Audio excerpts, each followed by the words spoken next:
All right, everybody, we're live back again, and I'm your host, Philo, with Madhin and Kayali, and we're gonna do a review part two of the debate between Alex O'Connor and Ben Shapiro. The title or the topic of the debate was "Is religion good for society?" So we're gonna jump straight on, and my apologies to anybody who joined in early and we got delayed.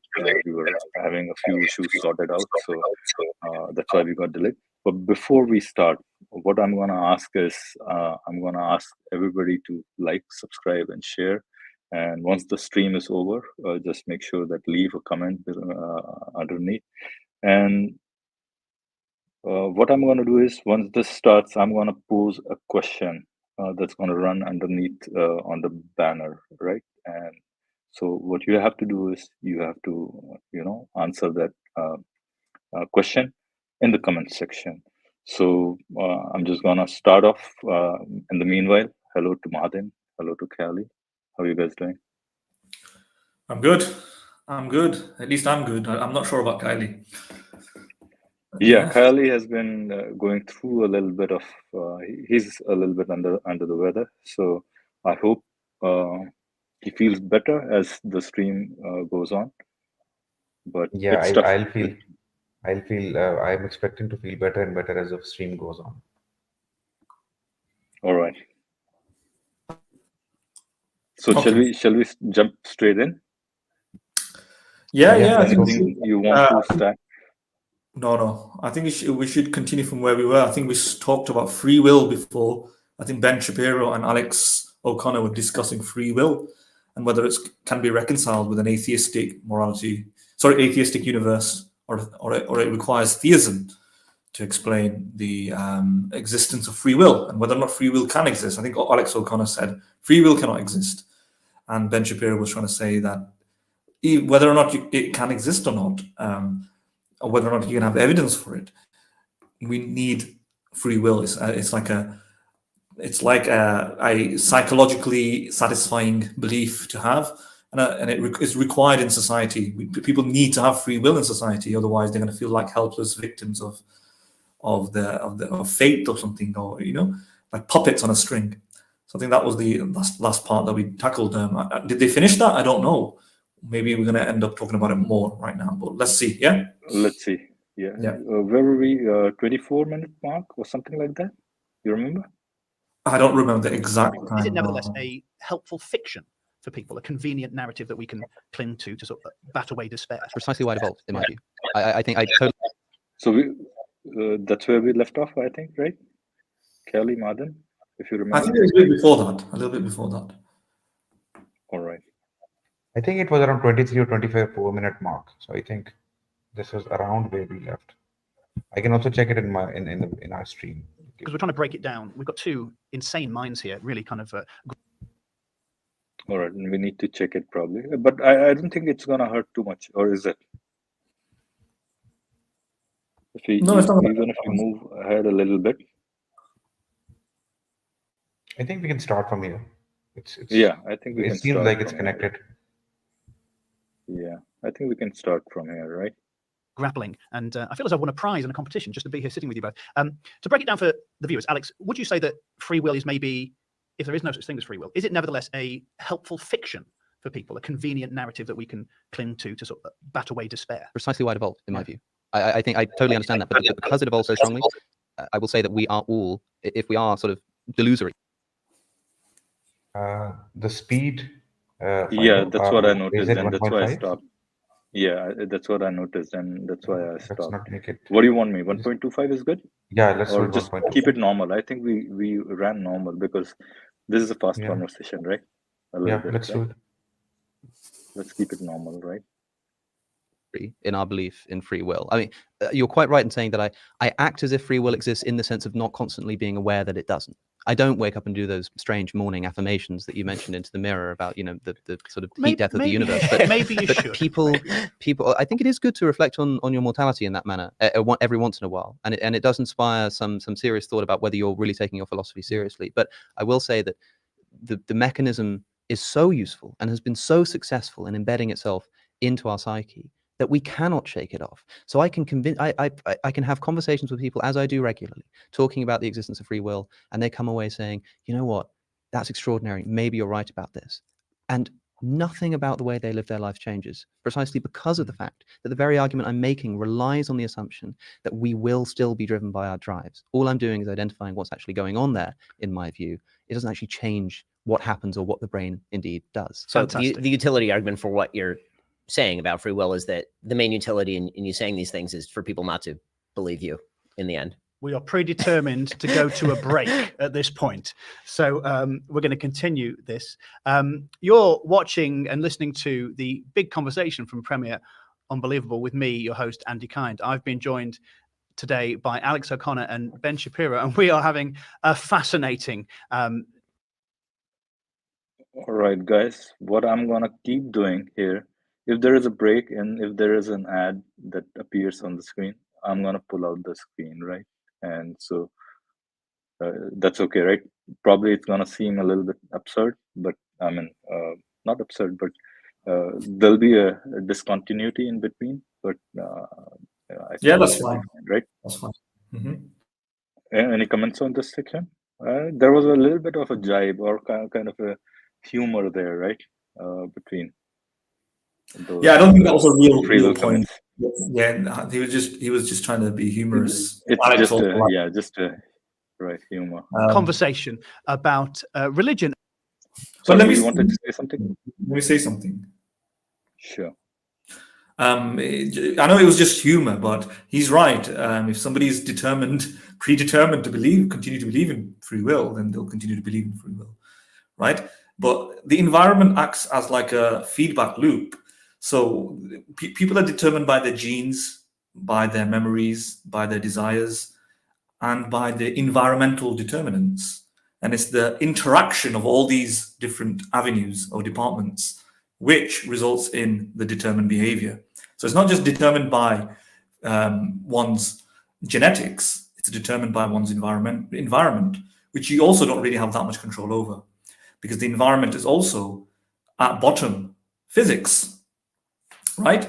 So if in this environment there is another determined being who is teaching you about there is no free will, if that convinces your brain, which through this brain environment interaction gets persuaded there isn't any free will, then you can actually hold the belief that there is no free will.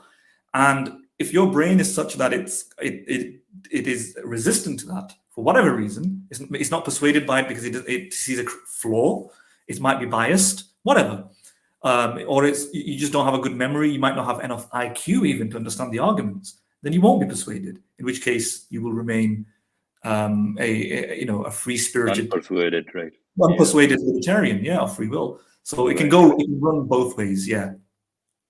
Yeah, I totally agree. I mean, you can, if you are kind of being persuaded and then you start believing that you don't have a free will, as Alex said, I think your life pretty much would still run the same way, except that now you think you still have to get up in the morning, get out of your bed, and do whatever the chores you were doing, probably. And I don't think it's going to change too much,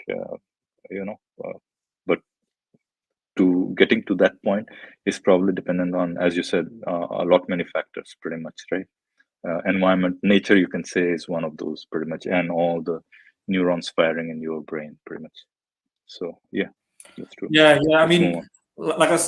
like I talked about last time, there have been so-called social and psychological studies on this. Brian Earp and co-authors who have shown ultimately that indeed the priming of somebody with the belief that there is no free will and convincingly persuading them that indeed there is no free will, and they then become subscribers of the view that there's no free will, I don't have any free will, they actually do increase in more aggressive behavior, and further they engaging in more cheating, and so in some places they're reducing motivation to rectify anything. They feel unaccountable for their behavior. So some degree of bad behavior does get instilled by this belief amongst certain people. Now, that's very complicated, of course. It doesn't mean it's generalized. It can be generalized beyond the study. It doesn't mean that it's permanent, and it doesn't necessarily mean it's going to lead to actual aggressive criminal behavior, but some degree of like really, really bad behavior. So the extent can be questionable. But indeed, there is some degree of, when somebody gives up free will, there's some degree of increased aggression and cheating. So that's what the study shows. I don't know if the study's been replicated that many times. And like most studies, they need to be replicated amongst many various variables in order for it to become a sturdy study. And another limitation, like you mentioned last time, is that it just checks in the immediacy, in the immediate moment after, a couple of moments after. What's the longitudinal outcome? That is, if a long-term study is conducted following people who genuinely and continuously believe that there's no free will, how does their behaviors change? And there might be other issues regarding what other prior beliefs you hold. If you have extremely high self-esteem or other beliefs that are primed towards extremely moral behavior, if you're like a very philanthropic person, does the belief in free will undermine that, and by how much? It might. Your starting point might determine, your IQ might determine, your society that you're in, the other people around you in that society might determine the extent in which you're affected by this belief that there is no free will. Right. Shall we move on? Kelly, you have anything to say here? No, I think I agree with Martin. And All right, good. Nothing more to add now. Right, great. Let's move on. And whether it's good or bad for society. There's lots more to come, so we'll be back after this short break. Enjoying the conversation? Tell us who persuaded you in our survey. And if you want more from today's conversation, from Premier Unbelievable, with me, your host, Andy Kine. Today, our topic is religion. Is it good or bad for society? And I've been joined by Ben Shapiro and Alex O'Connor.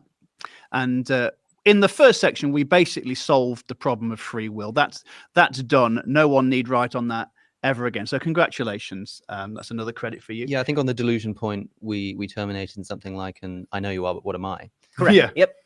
Yeah. And my dad can beat up your dad's. So let's move on in this section to talking about another easily solved question, morality and its role in society. So, Alex, we started with Ben in the first section. Let's start with you. What for you makes an outcome good or bad? And feel free to break that down, define things as you want. And how do we determine what is good and acceptable in society? Here is where I may disappoint you and potentially excite Mr. Shapiro in that I don't have a good answer to that question. Okay. In that, obviously, attempts have been made for a long time to ground good outside of God. I must say that similarly to rehash the same theme, I think there are issues with grounding good in God as well. I don't think that removes the problem. I don't quite know what good is, if it indeed exists. I'm quite suspicious of the concept. I think it might be another one of these unfortunately quite nihilistic evolutionary sort of illusions of a sort. I guess I ascribe to emotivism more than anything, which has sort of gone out of fashion in the past decade, but I think still has some truth to it in a sense. It's more of a philosophy of language than it is a philosophy of what good and bad actually is. What I do know, however, is that there are problems, I think, with trying to ground morality in the existence of a God, especially if it's done so on the grounds that it essentially can't be done anywhere else. I mean, as far as I'm concerned, the religions of the world are false. I think that they are incorrect. That is, I don't think there really is a supernatural authority. And what that means is that the inventions of religious morality are just those inventions and inventions of a human mind.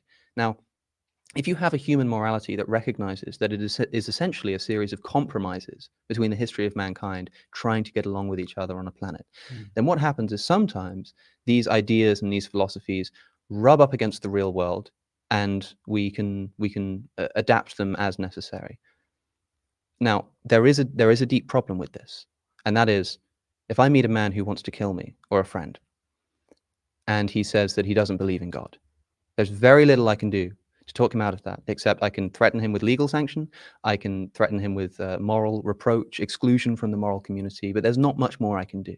However, if a person says that he wants to kill me, and he believes that he wants to kill me because God has told him to do so, then I don't even have that minimal reproach available to me, because there is no law written by any man of any time that could ever count one iota against the dictates of the creator of the universe. Therefore, if that God in fact does not exist, and if these moralities are in fact human inventions, then what you have in the grounding of an ethical system in the dictates, allegedly, of the creator of the universe is all of the arbitrariness and subjectivity and failure and faults of nihilism and human invented morality, with all of the certainty and all of the faith and all of the unanswerability of the creator of the universe. That to me seems a dangerous cocktail that we drink at our peril.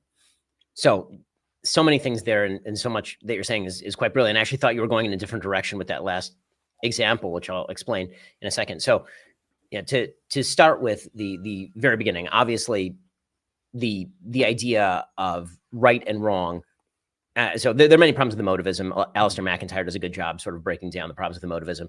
But the sort of idea that there have to be certain moral absolutes that are beyond contention, and those moral absolutes have to be universally accepted.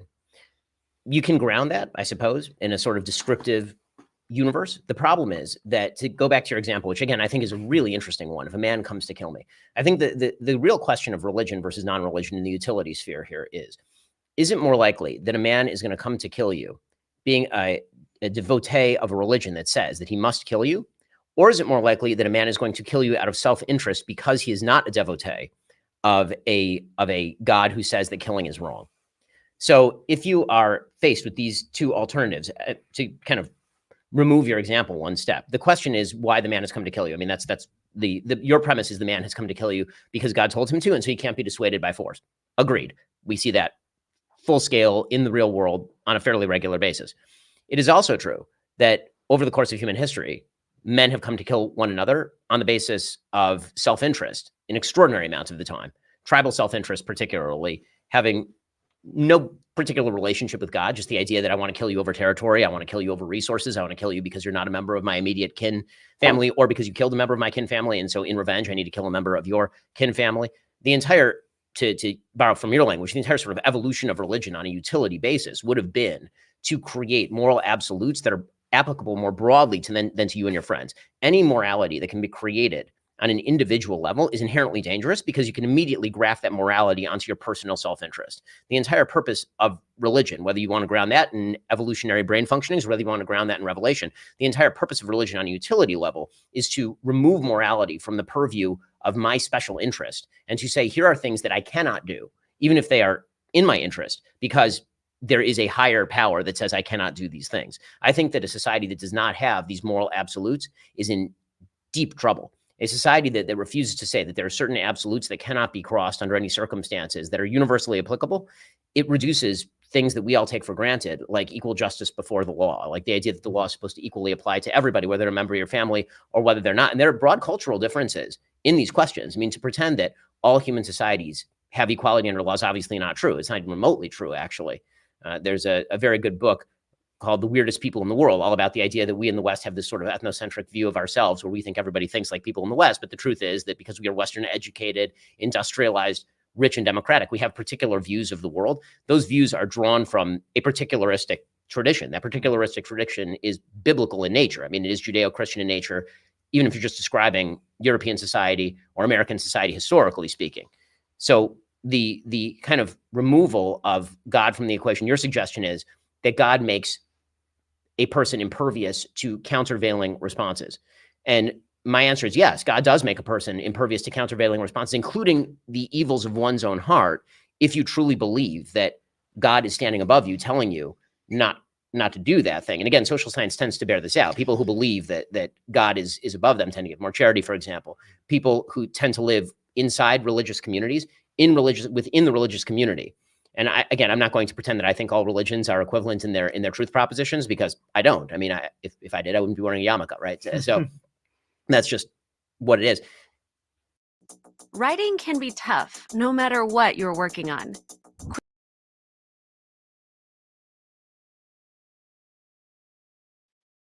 All right. So Yeah. all right. Are you there? That was a What was it? long. Before Yeah. Do you want to say something on Go that? Go ahead. No, I had a few thoughts in mind. I think I was thinking thinking on Alex's response. That was pretty decent enough. I think he was spot on, saying that the problems that kind of a no God morality that are inherent in morality without any God are also present in the morality with the God, basically, right? And the problems is basically the same arbitrariness. One we can point basically with the Euthyphro's dilemma, first of all, right? And second thing is that he said he still has, and his example was spot on as well. I mean, if somebody wants to kill you for whatever reason, you can, without God, you can at least persuade him to, not kill you. You can threaten them with law and something like that. But if somebody wants to kill you, and you can take many examples, if somebody is from an ISIS or Al Qaeda or any of any of the Christian organization, right wing, or maybe even right wing Hindu organization, or any of those religious organizations, if they have in their mind that their God wants you to kill you, right? You're left with pretty much nothing, right? You have no defense at all. You can't persuade him out of his conviction with reason, pretty much, right? And he's somewhere, he said that he adheres to, I'm not quite sure if he adheres to emotivism or he's kind of still, finding it out, or still experimenting with it. But as far as my knowledge goes, and I think I mentioned it and probably a couple of weeks back as well in one of the comments, that emotivism was partly responsible for abolishing of the slavery, right? And what was there from the other side, from the religious side, in abolishing the slavery? I would like to know, because the kind of probably verses they would have been quoting would have been really, vague, vague verses from Leviticus and Exodus and all those, where you have you still are saying that, okay, you have your Jewish slave, keep them for 6 years, and then you have to free them, or something like that. I think we have all heard these verses, right? So where is that strict injunction where it says, okay, you have to, no matter what, you have to free your slaves? Which verses would you bring on the ground, on the field, in the arena, that say explicitly and absolutely, in absolute no unconditional terms, that you have to free your slaves? There's none. So emotivism, I was thinking, I mean, I'm just supporting Alex's point that emotivism was in part probably in was helpful in abolishing slavery, at least. But I have another point. But before What that, do you if mean you by want to, emotivism? What do you mean by emotivism here? I mean, basically saying that, okay, yeah, slavery is bad. I don't like it, and then you should It's see that bad because they are of suffering. it's They bad are because I suffering, don't and like then, it. yeah, it's bad because I don't like it. Right? Yes. Yeah, no, yeah. I don't think I don't think you can attribute that to emotivism per se, because I don't think the the abolitionists were driven by emotivism in the sense that they didn't self-recognize their I position mean, to yeah, I be. mean, they didn't self-recognize. I'm saying it's still their arguments would have been similar to those emotivist arguments, right? Or Well, I mean, I could be wrong here. I could be wrong here. no, Right? so emotivism is an ontological moral theory that argues that morals are not true propositions. They're basically not propositions that are true. So emotivism arises out of A.J. Ayer's logical positivism, basically. And Right. when he tried to figure out whether or not, for example, when it comes to ethics, one of the questions that moral ontology, or in order to understand morality, they ask is whether or not you can ground what is the exist how does ethics exist? Where does it exist if it does? Is it like an abstract property? Is it like a physical thing? How does it exist in this form? And you try to compare it to other sorts of propositions, right? So the proposition like Socrates is a man, right? That's a proposition. It's a nice, coherent, cogent sentence, and we can affirm the proposition by finding Socrates and realizing he's a man, yeah. Or there's a man called Socrates, and that's a true proposition. So the question comes when it comes to ethics is, first of all, is it even a legitimate proposition in that form, in that grammatical form? Because what it's a matter of language, as as Alex said, as a matter of language, and this is what AJ Ayer wrote. It's a matter language, of language, right? Yeah, Language, Truth, and Logic. His book called Language, Truth, and Logic is that whether or not ethics can be boiled down to this sort of propositional language, because ultimately anything that we say is true, we express in the form of a grammatical sentence that we call a proposition, right? If it's not a sentence, if it's like a sound or whatever, it's still a proposition. So even a person who can't speak he would imply there's a proposition involved, that man, Socrates is a man. Something like that has to happen. And that's what's called a proposition. And question is when somebody says that slavery is wrong, a proposition in that same sense. So some ethical theorists or moral ontologists argue that it's not a proposition. Like Socrates is a man. It's not a proposition to say slavery is wrong. It's not a correct proposition in the first place, right? And these are people of the non-cognitive school, right? So you have this school called cognitivists. Cognitivists believe, like any other proposition, it's a cogent reason with. Yeah, exactly. You're 100% correct. That's why it's called cognitivist. I'm not assuming that you don't know this, by the way. I'm just saying it for our audience, So forgive me if I'm assuming too many things. I'm just explaining it for our audience. Cognitivists. Right. And then you have another school called non-cognitivism, which is that it's not actually a grammatically correct proposition, or it's not a proposition at all. It's not a proper proposition. It's like you're making some noise with your mouth, right? Emotivists would usually fall within the non-cognitivist school, right? Right. That's correct. Yeah, they would think it's not a proper proposition. You are rather, what you're saying when you say slavery is bad is what you're actually saying is, I don't like slavery. So it creates the impression that slavery is bad is this kind of objective statement, right? When in reality, all you're doing by uttering those sentences is that you're saying, yuck, I don't like it, or you're expressing distaste. You're just making noise with your mouth of yuck. It's like a preference. Yeah, at the core, still it's subjectivist, right? But an emotivist at least can persuade with his own subjective opinion, right? Yeah, I mean, that's the thing. It depends. I mean, if it has no right. Sorry, go ahead. Yeah, I mean, emotivists would think it's not really a truth statement. It's not truth apt.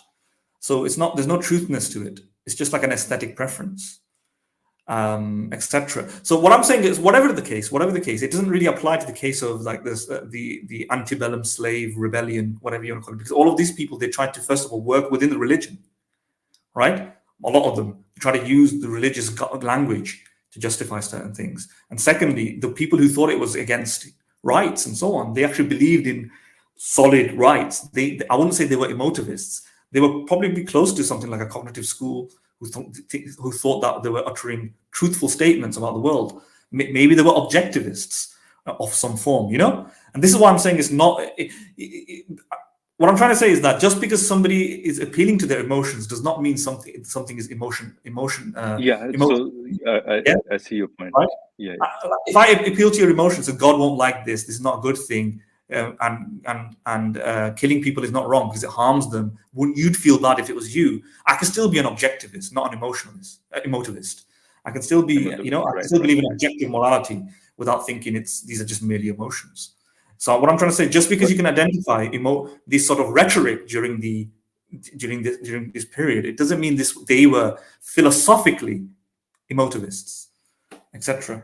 Right. I see your point. I thought their arguments were more inclined towards emotivism, and yeah, I mean, you're right. It's quite possible that they were not emotivists, but I thought their arguments were like more deriving from emotivism, because probably it was due to my misunderstanding that at that point emotivism was probably at its high, right, around mid-20s, 30s, right?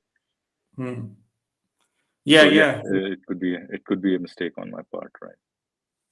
Yeah. I mean, emotivist type of language would probably just be really limited to a very small subsect of philosophers. Really, I don't think anybody really Yeah, I mean legitimately thinks. it's gone down. I mean, it's probably by the 70s or something that that movement had already gone out of the favor pretty much, right? Yeah. But I thought in my thinking that I thought that emotivists had some part in abolition of slavery, but I think probably it involved a mixture of different ideologies. Probably even there were probably even those religious ones who brought some of the verses from religious scriptures, probably even the Hebrew Bible or the New Testaments, and thought, okay, no, we're going to discard those and we're going to take those and then derive our so maybe they were probably somehow basing their judgment on those scriptures pretty much. Yeah, Right. they possibly were, but what I'm trying to say is that they probably thought that this is objective morality, right? They probably even like that. You could otherwise say anything is emotivism in the sense that as long as it appeals to your emotions, right? I won't say emotivism isn't necessarily subjective morality. It's just like a it's compatible with quite a few different variants of things. It's really just saying that these are just statements about my feelings. That's it. And no, but see, you can say yellow is a color that I like. That's something similar to that. Yeah. That I don't like killing a man, right? Yeah, it's the same. That's kind of a statement, but still, it's a subjective opinion, a subjective preference, right? I might form a society of people, like-minded people who like color yellow, right? I can persuade them that you have to like a color yellow, right? That's kind of the argument I'm thinking in my mind, basically. Yeah, that kind of moves away from emotivism to a point where it'll be something called prescriptivism, where you're actually prescribing behavior to be. So emotivists actually think that when you're trying to prescribe behavior that looks like an objective fact, that you ought not do this because this is wrong, all you're saying is that I don't like this and therefore you should not do it. And really what it is just an expression of your emotions. Prescriptivism actually thinks that the distinction between ethical statements and aesthetic statements is that aesthetic statements are just about yourself. Ethical statements is actually for the world at large. It has an oughtness to it. It creates like right a duty that you are trying to encourage other people to follow. So when it's an action that you expect the other person to do. You don't say, I like the color yellow. You really ought to like the color. It's not. So ethics is a little bit different, is it? So prescriptivists, I can't never say it properly. They believe that. No, I can pose that question. This or something like that. I don't like this color, dark brown or something like that. It's yuck, right? And do you feel the same way, right? And somebody might come and join you. Yes, I feel the same way as well, right? I think probably we're getting diverted. We are going on a tangent. Let's get back to the. But yeah, sure. I mean, I agree to your point, definitely. Okay. Yeah. Shall we move on with the? Go for it. Have we done the other part of it? Kayali, we haven't, right? Yeah, I mean, just a few comments from my side. I think Ben, sorry, Alex did cover it quite well. He was on point with everything, and particularly the examples, and how he recognized that he cannot actually, he finds it difficult to explain what is good and bad. I think it was a good approach that he took. And what's interesting is that, I mean, the whole approach that Ben Shapiro has taken in this uh, discussion is, it's quite different from a normal theist. He just grants you everything almost. I think that is what I've noticed, at least in the first two topics. He has granted him that, you know, in a way, I think that is what I understood from his response. He has granted Yeah. Alex that particular view, that yes, you know, in a way it could be same, but he has posed a different question. Now it's more about what would you expect, or what would you want, or who would you expect to kill you, you know, in the world, or what is, or sorry, who is more likely to do something like that? A person who believes in God, or a person who does not believe in God? Now, here the question is this: Ben even recognized that he does not recognize or does not agree that every religion is true. He abides by, or believes that a single religion, Judaism, is true. Therefore, now the question again should be, um, the question that he's asking is a bit more generic then, and it becomes meaningless in a way. Why? Because when he asks who is more likely to actually do that act of murder, a person who believes in God or a person who does not believe in God? Well, according to you, and you know, even not just according to you, but you also agree that since you are only following the right religion, there could be another religion, and there could be a religion which is very commonly believed in by many people of the world, who doesn't share that sort of moral value, let's say. So in that case, maybe they are more likely, despite the fact that they believe in God, they are more likely to kill a person like Alex, let's say. So therein lies the question: just because a person believes in God does not mean that he would believe that just plain murder, would be wrong. It does not mean that. And I think that's where he needs to recognize this. Yeah, I absolutely. agree. Absolutely. I Yeah. agree. Yeah. And I mean, let me just say a few things about Kylie said. I mean, about Ben Shapiro right. granting a lot of stuff. If you notice, I've noticed in his entire shtick that he performs, it seems as though I've seen his snippets regarding atheism and secularism and all of these other stuff, and it seems to that he gives a lot of wide latitude to these questions. He's even gone ahead and said on live presentations that he understands the case for atheism. He understands the rationality behind it. Yeah. What makes me think what's going on here is that because of his childhood indoctrination and socialization and his deep emotional connection to this firm architecture, firm construction of beliefs that his parents have given him, he can't operate without it.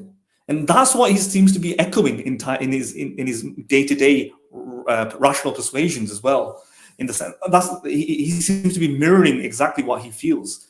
In the sense that I think if it had not been for his, and you could say this applies for a lot of people, but at least for him, he acknowledges it. He's aware of it. I think had it not been for his initial childhood indoctrination into Judaism, he probably would today be an atheist.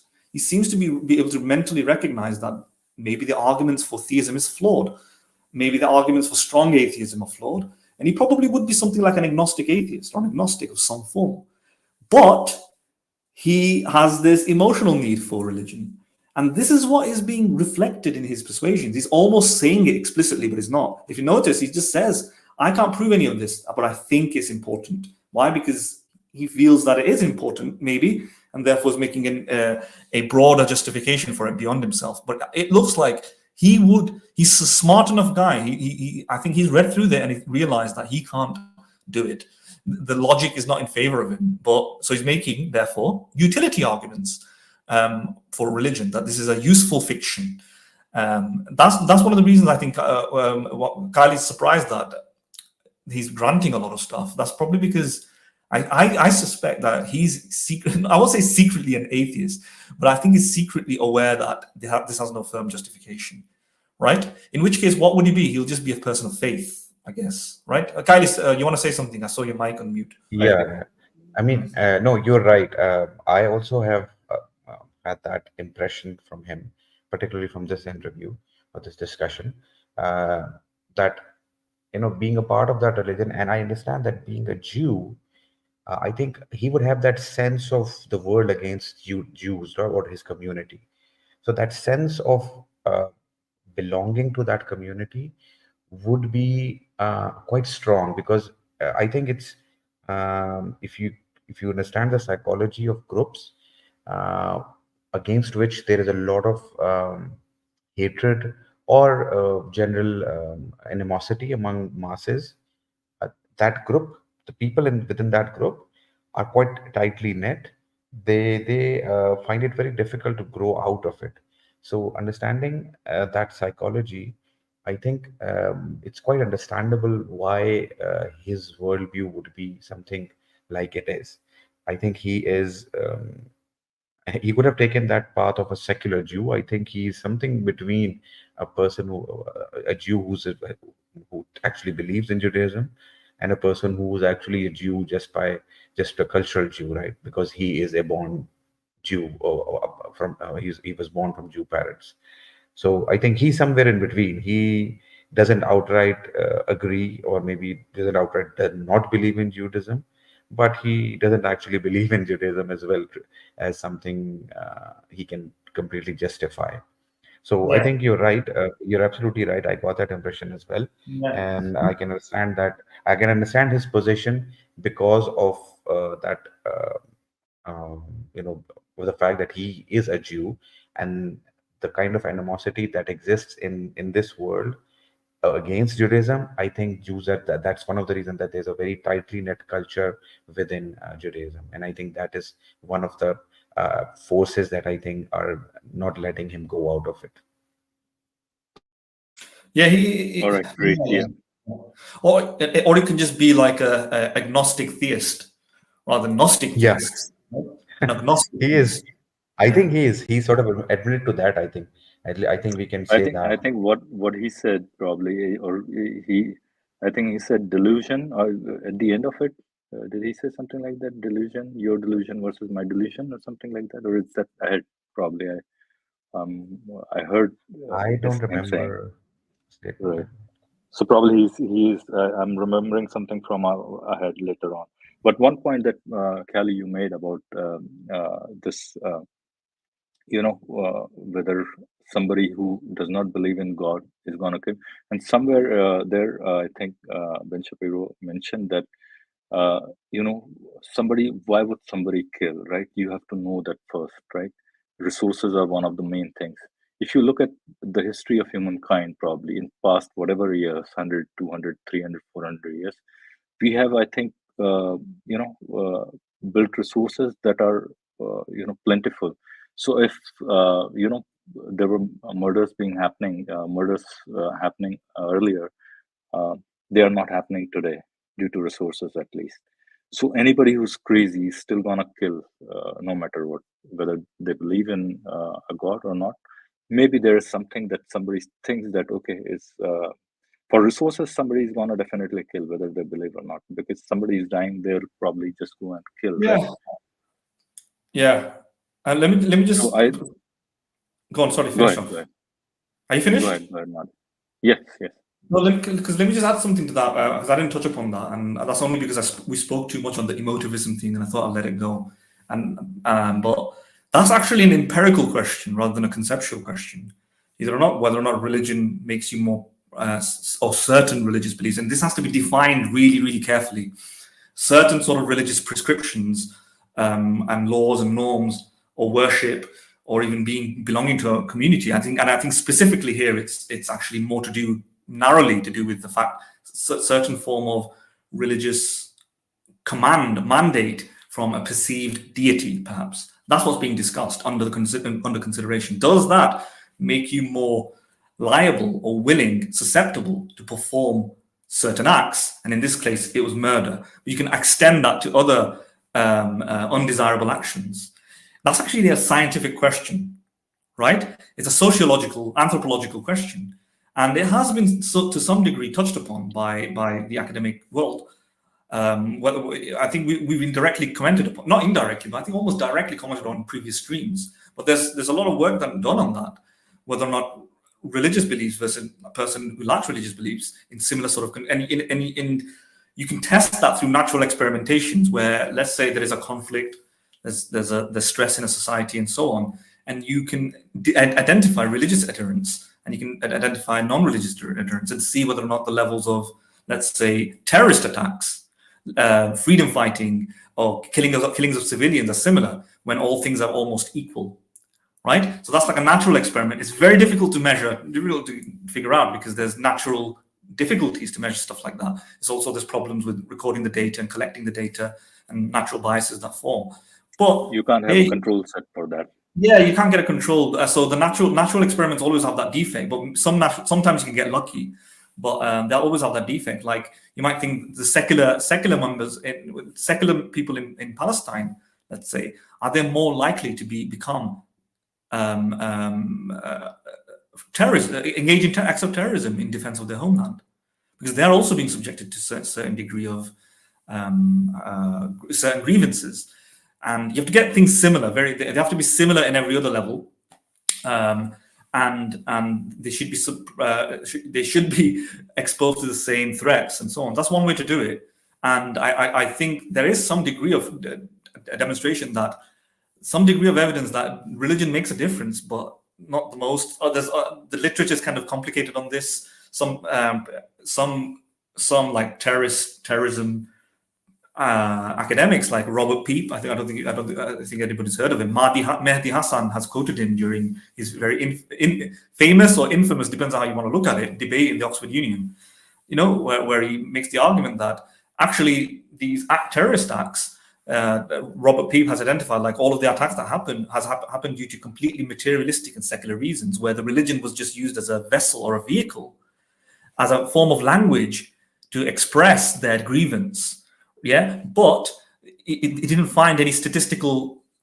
He couldn't predict with any statistical significance how religion increasing the likelihood of terrorism any more than any other thing. It was more to do with the fact that people were subject to materialistic grievances like poverty, bombing. They were taking out revenge on factions that they thought were culprits, perpetrators, and they acted like freedom fighters to take that revenge.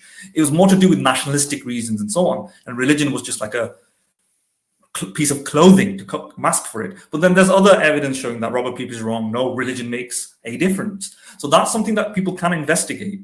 I don't know the complete answer to that, but because I have not read it completely deeply to know. I'd be highly doubtful of any such study, because you'll have to take into account all the religions, right? Pretty much in a yeah. right? You can't make a wholesale generalization about religion from that. It just means you can't make a wholesale generalization. So the right? question might be: does Islam make you more likely to, or belief in Islam and the prescriptions make you more likely to interpret the scripture in a particular way to carry out certain terrorist acts, and how much? And Peep says that he couldn't find any sort of strong connection between the things. Now, that could be disputed. The only reason I'm pleading ignorance here rather than saying that I know that's the case. But so you might, anybody who's interested, you might want to go and, if you're a scientist, you might want to go and look into the literature first before answering that question. Okay, so I'm just thinking about how one could actually evaluate whether religion can actually impact the behavior, or particularly the criminal behavior of a society or within a society. So this is just something what I came up with. Maybe you can tell me if there's this problem with that. So do you think that we can look at different countries in the world? We are aware of the statistics about their religious beliefs, understanding that how many non-believers, atheists, agnostics, how many nuns are there, and how many believers of religion are there.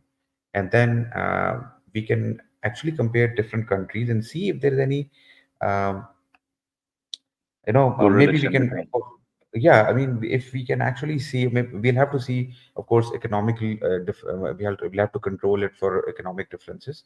But do we actually see a difference in terms of any the ratio of crimes? Now, we should not just consider terrorism, because terrorism is one of the extreme forms of crimes, right?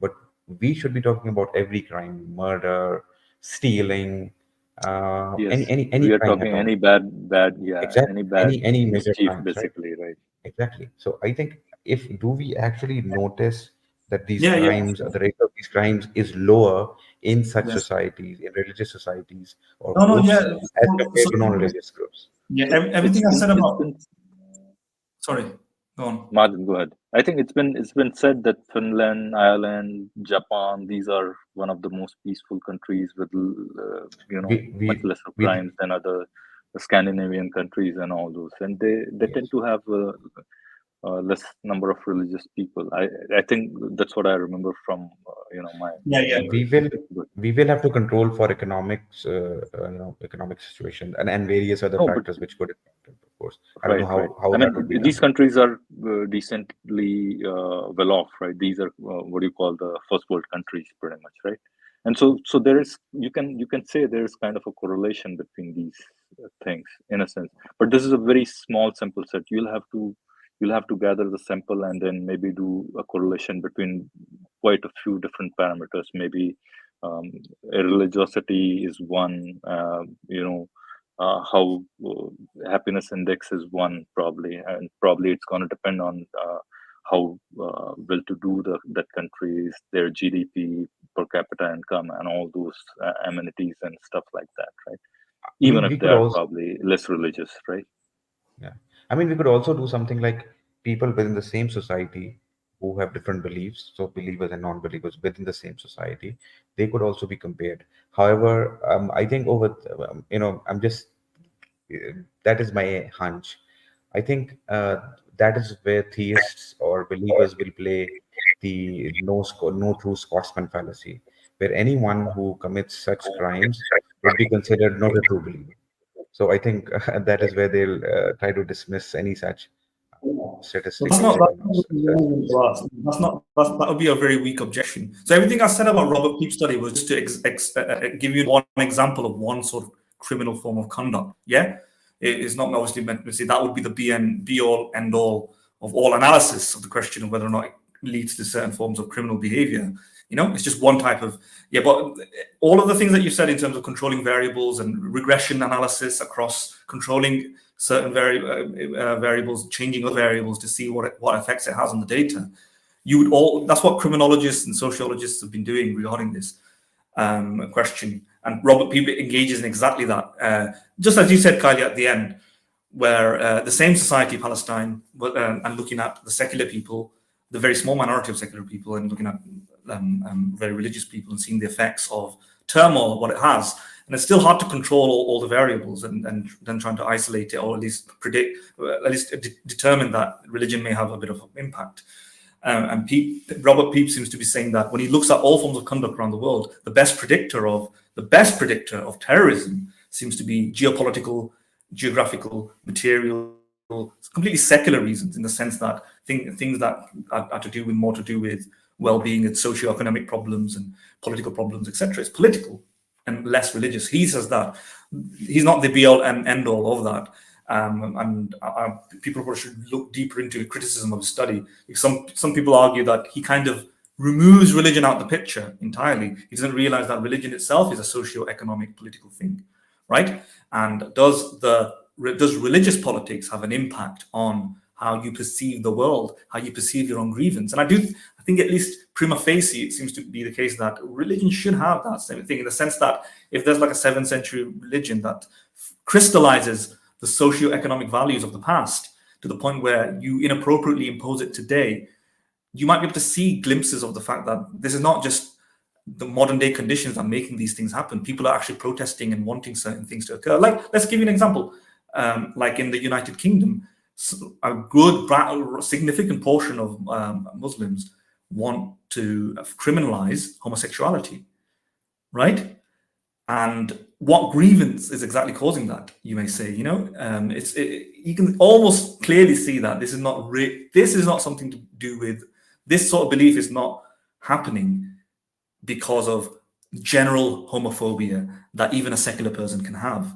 It seems to be that the religious values of the past have been crystallized unconditionally to be that there is it's a non-negotiable principle to hold that homosexuality is wrong, utterly wrong, and so wrong that it's a sin and it should be criminalized.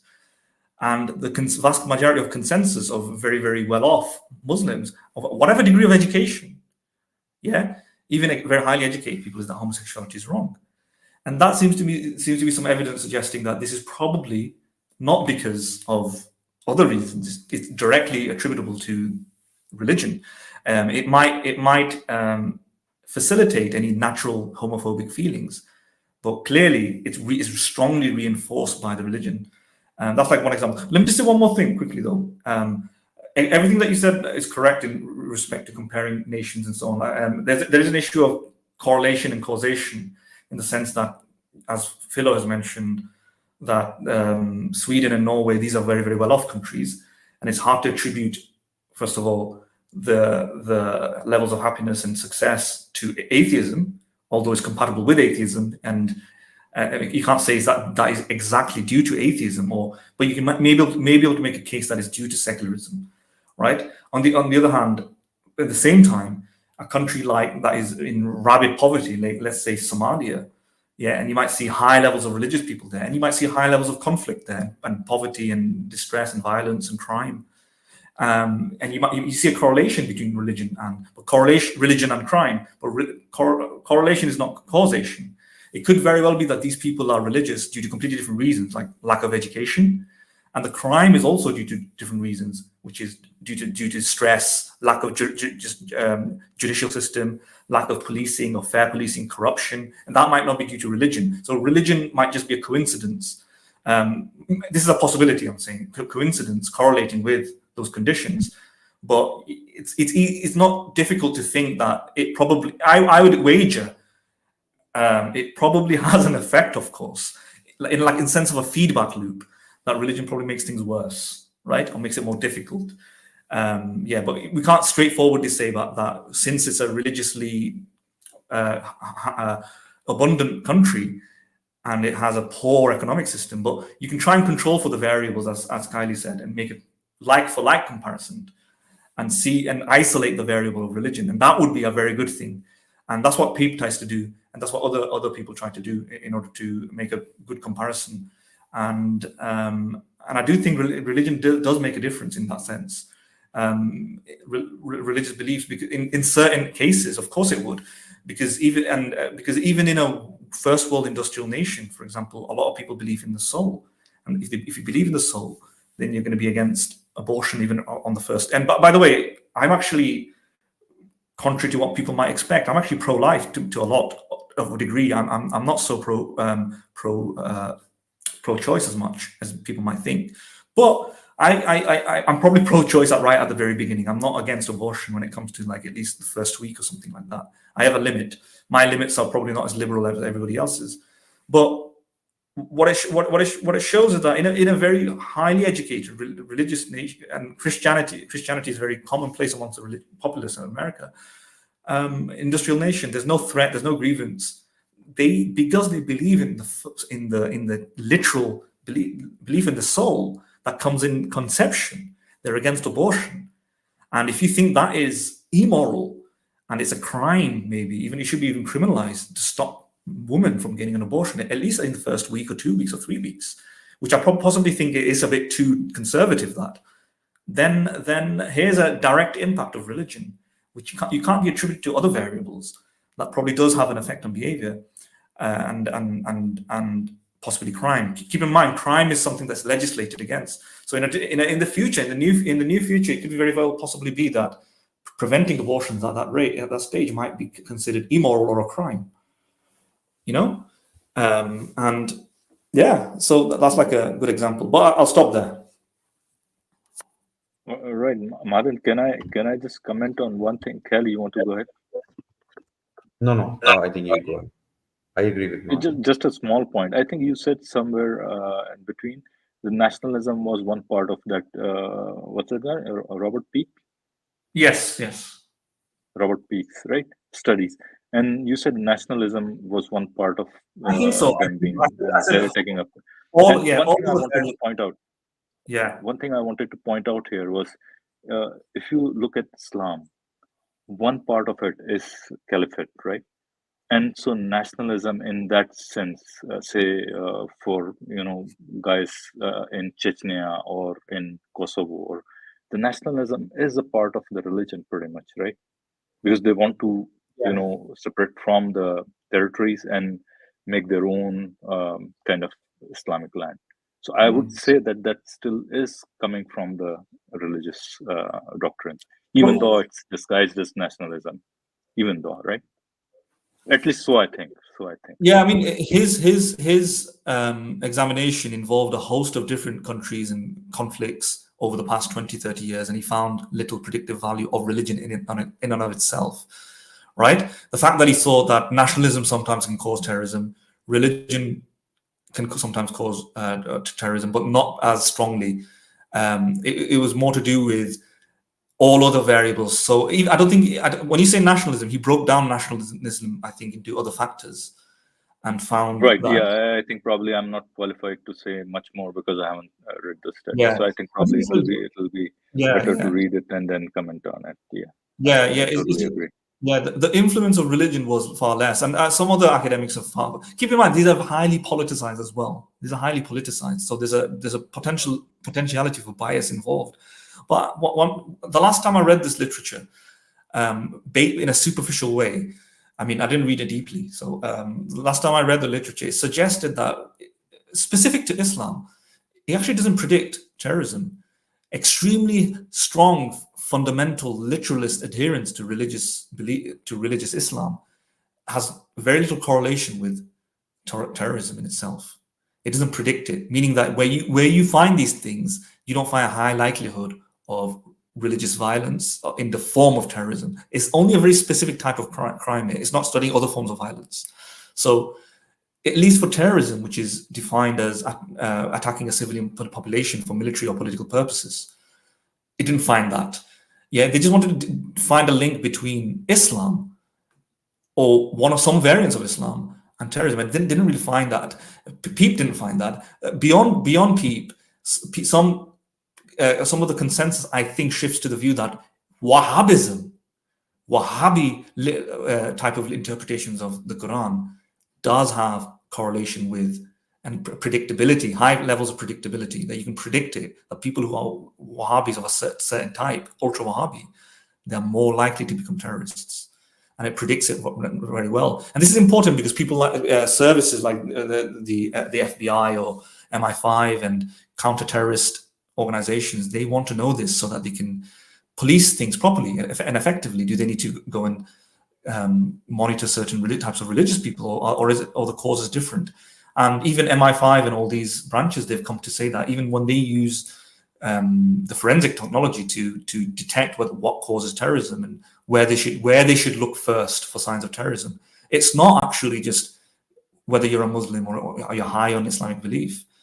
But a lot of these things are politicized, because what type of Muslim are we talking about? Are we talking about the watered down Islam of today? In which case, you can imagine why that's the case, because vast majority of Muslims don't follow the book, and is the Wahhabi interpretation a far more accurate lens to, interpret Islam? In which case, then it's a question of which, as kind of Gali was saying, the no true Scotsman type of thing, in the sense that we need to figure out whether or not these theorists who are examining these things, are they correct to suggest wholesale that, well, Islam doesn't predict it? Because if Wahhabism is the correct version of Islam, then Islam does predict it, because there is some relationship between Wahhabism and terrorism. What they found was, some of the academics, is that if you're a very devoted, strong, convicted, highly convinced imam or something, went to an Islamic university and you perform all your prayers and you read the books and you try to implement most of the stuff, what it says in your interpretation, Unless you're a Wahhabi, there's no connection between that and terrorism. In fact, you're more likely to not support terrorism. And that seems to be kind of consistent with a lot of the views that come out from many of these religious communities, in the sense that if you do a survey or a poll, a lot of countries, they show that they're not in favor of people like Osama bin Laden going around killing innocent people. You know, I think even in Pakistan that's not the case. But there's a lot of schizophrenia, right? They don't want that, but they want something else, which is kind of equally worse. Or there's conditions involved, and so on. So there's a lot of get out clauses. But in general, there's polls showing that 99% of Muslims are not for that. So that could be the reason why. It could be a matter of interpretation of what we call the real Islam. Right, agreed with what you said. Kelly, you wanted to say something, right? Before you say anything, I think we have two comments from Sheikh Raja Akib. Your previous video was on Quran Quran preserved or not? What do you think? Is it preserved? All right. So he's asking whether from a question from a last stream. So mate, you need to watch it and then comment it over there. What do you think of what we said? Basically, if you didn't understand, probably we'll explain it to you, right? And all right, let this comment be over there, right? All right, Kelly, sorry. You want to say something? Yeah, so I agree with Mahadin. I mean, I don't have anything else to add on to that. So if you want to say something, but because I'll say something additional that Ben, I'll comment on something Ben said regarding, the believers' tendency to give off charity, and that is found a bit more common among believers than non-believers. And I mean, I think again, human psychology comes into play, and charity is something. So we'll also have to see the kinds of what good deeds and what bad deeds are we talking about.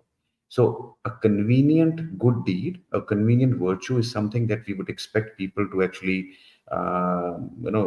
actually do, because they think that it's what you call a low investment a low cost investment, and they expect high returns out of it. So it's kind of an investment that they can make. And I mean, small charity, that's something that doesn't hurt anyone.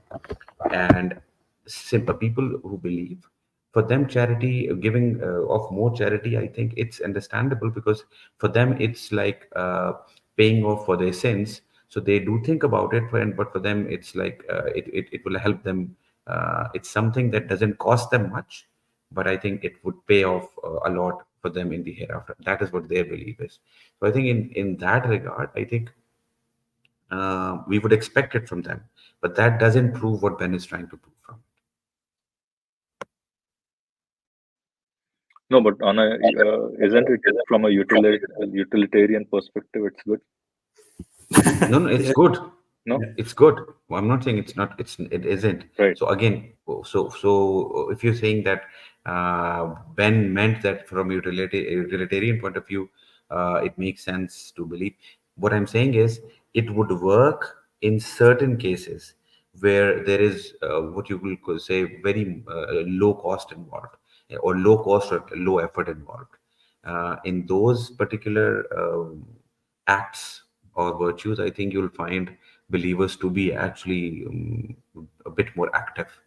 But otherwise, anything which requires a bit more willpower, I think you'll find believers equal in terms of non-believers in what they do. I think Ben's statistics might be a little bit too American-centric, in the sense that in America, there's, I think, last time I checked, correct me if I'm wrong, or I think red states or conservative Republican religious states do more for charity. There's might be some correlation, some weak correlation. And also, like in the United Kingdom, I think Muslim organizations contribute significantly to charity, maybe outstripping all other types of organizations. But if you just look at the raw data without any conceptual analysis or contextualization, that's what it looks like. And if you just make a utility argument, maybe, but Ben never said it's actually utilitarian. He's saying utility, but that doesn't mean utilitarian. What type of utility are we thinking about? Utility that might include moral motivation as well, not just the outcome. And if you and we might disagree on what sort of utility we want. Do we just want people to give money to poor people, or do we want people to give money to poor people for the right reasons as well? You know, and then we classify it as charity. Well, it might be the case that it's better for poor people to have money, irrespective of anything.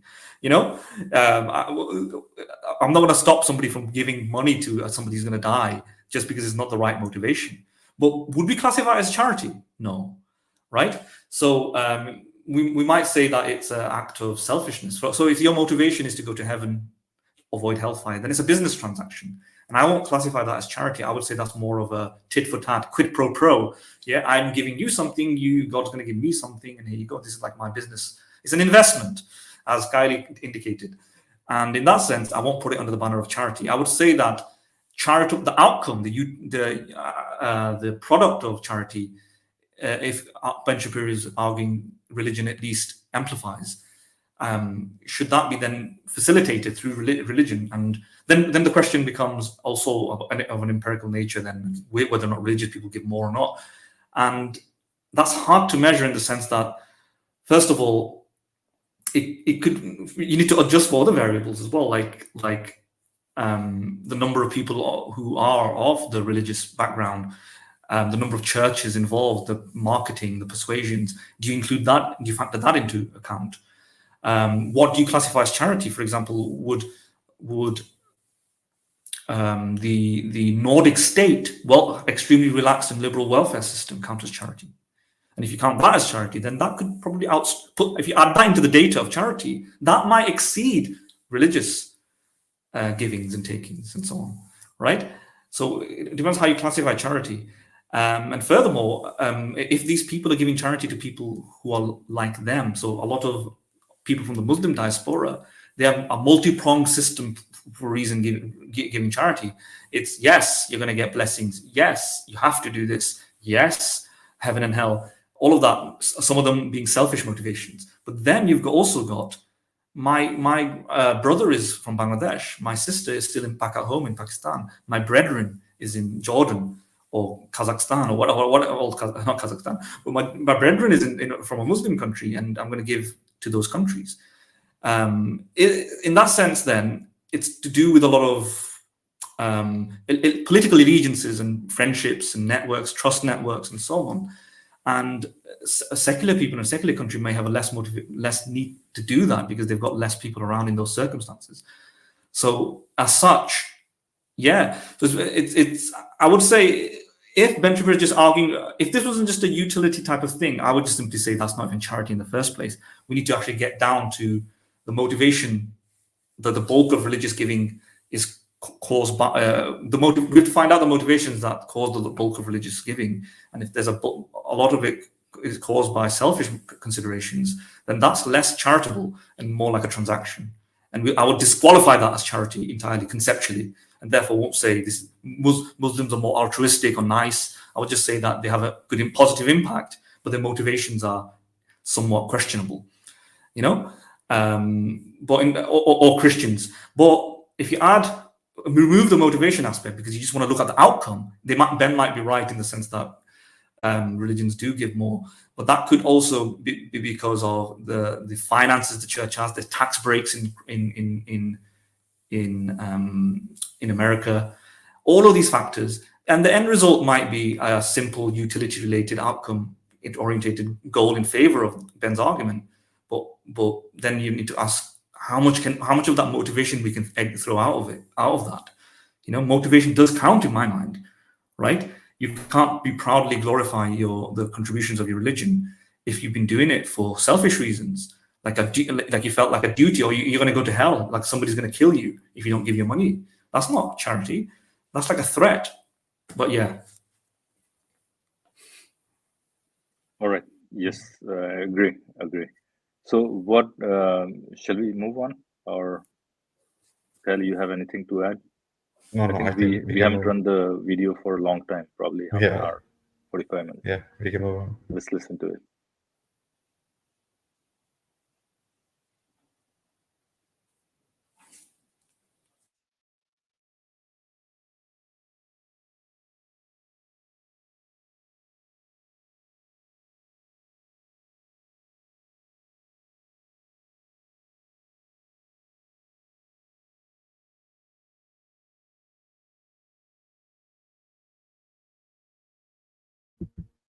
Are you playing the video, Philo? We can't see it or hear it.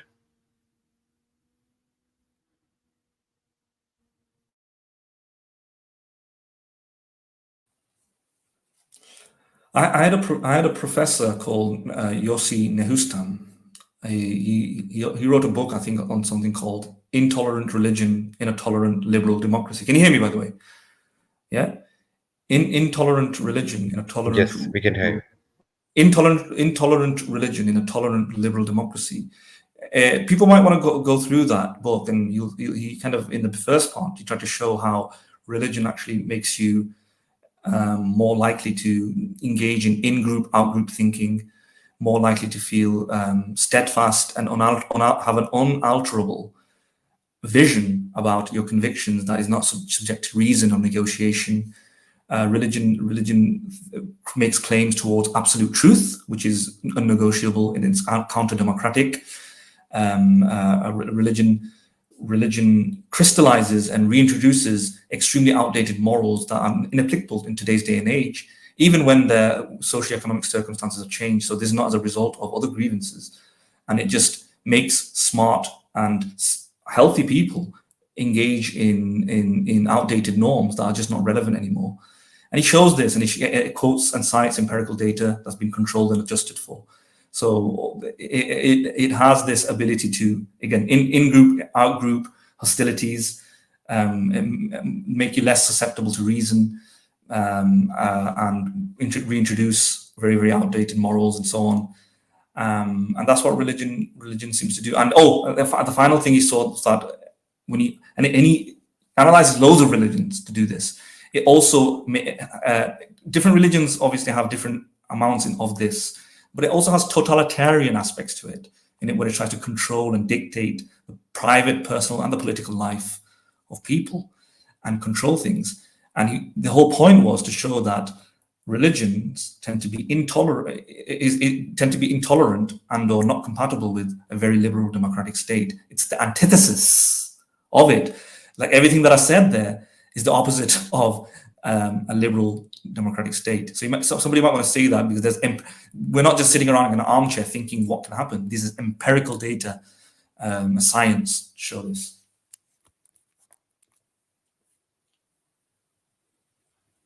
All right. Shall I move ahead? Yeah. If you truly believe that God is standing above you, telling you not to do that thing. And again, social science tends to bear this out. People who believe that God is above them tend to give more charity, for example. People who tend to live inside religious communities, within the religious community. And I'm not going to pretend that I think all religions are equivalent in their truth propositions, because I don't. I mean, if I did, I wouldn't be wearing a yarmulke, right? So that's just what it is. Inside religious communities, a lot of social bonds and a lot of social frameworks are built on the basis of this shared belief system.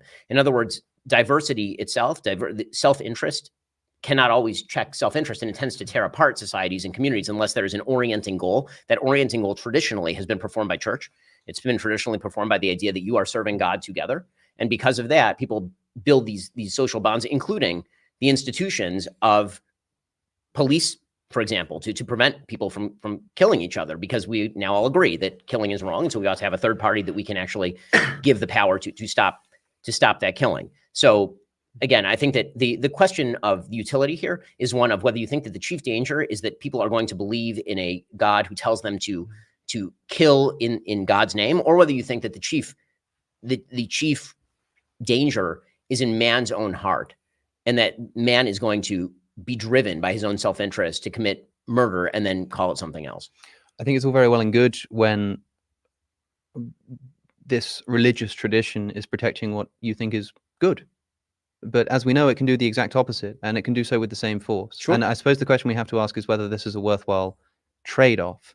That is to say, you know, that there may be some social utility in putting our fundamental ethical assumptions outside of the realm of debate. But when those ethical statements begin to inspire what we would probably consider to be less than socially cohesive behavior, there is nothing you can do, nothing to talk people out of them, precisely because that's where they've placed them. And that seems dangerous to me. And it seems, for example, you know. Shall we speed it up a little bit? Just 1.25? What do you guys think? Yeah, I think that might work. A lot of people talk about how religion can make people happier. It can make people more socially cohesive. It can promote people to start families and have children. This is true of most religions. This is also true of Islam, which I'm not sure you would want to say. I don't want to put words in your mouth, but I'm not sure you'd want to say is a force for good in the world. I don't think, in other words, that it's always a worthwhile trade-off. Now, I agree with you, by the way. Just because you mentioned how the sort of culture of Europe and its success and America is indebted to Christianity. I mean, this is of course true in a sense, but there's been a recent revival, it seems. I don't really know quite how it's happened. I think it's got a lot to do with Tom Holland, maybe. That's the historian, not the superhero. Not Spider-Man. This idea that Although actually, he's good too. He's a good actually, guy. the great. I wonder what he would have to say on all this. The Western civilization sort of depends and should be in gratitude to a religious tradition because it provided this kind of ethical framework in which this could have arisen. We hear about the scientific enlightenment. We hear about, you know, the grounding of ethics in God, the creation of natural rights, as if these things weren't established in resistance all the way along to the religious tradition. A society that today, I'll expand on this if you like, a society today that decides that religion throughout its history has been wrong about the position of women in society, wrong about the mortal fate of practicing homosexuals, wrong about the position of the earth in relation to the sun, wrong about the age of both of those celestial bodies, wrong about the common evolutionary ancestry of every animal, including the human animal on planet Earth, wrong about the ownership of other human beings as private property.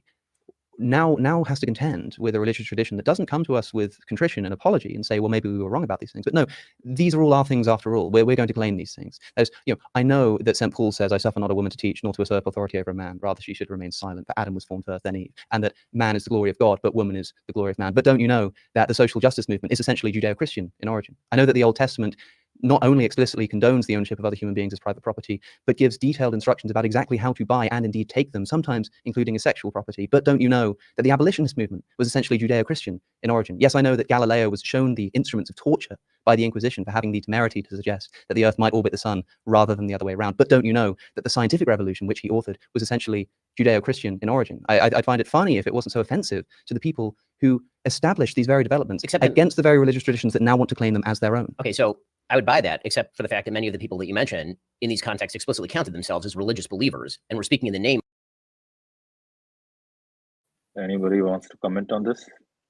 No, yeah. It seems as though he's channeling the spirit of Christopher Hitchens, right? And that's probably because he's he's one of his fans for a long time. He seems to have incorporated or mirroring Hitchens' mannerisms and talking style and rhetoric, even, right?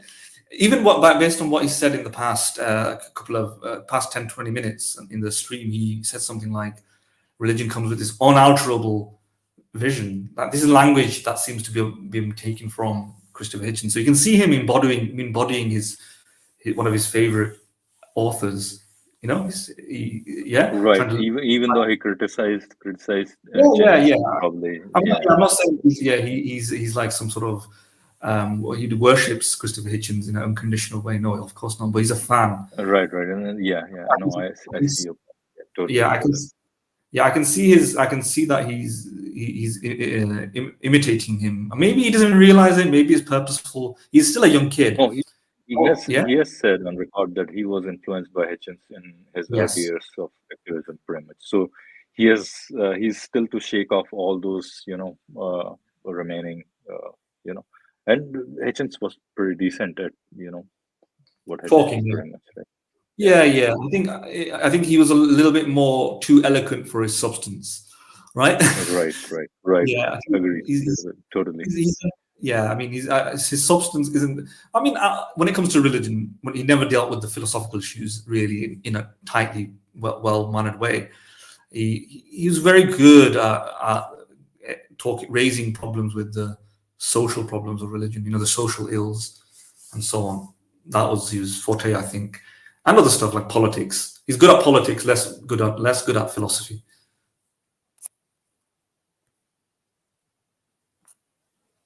All right.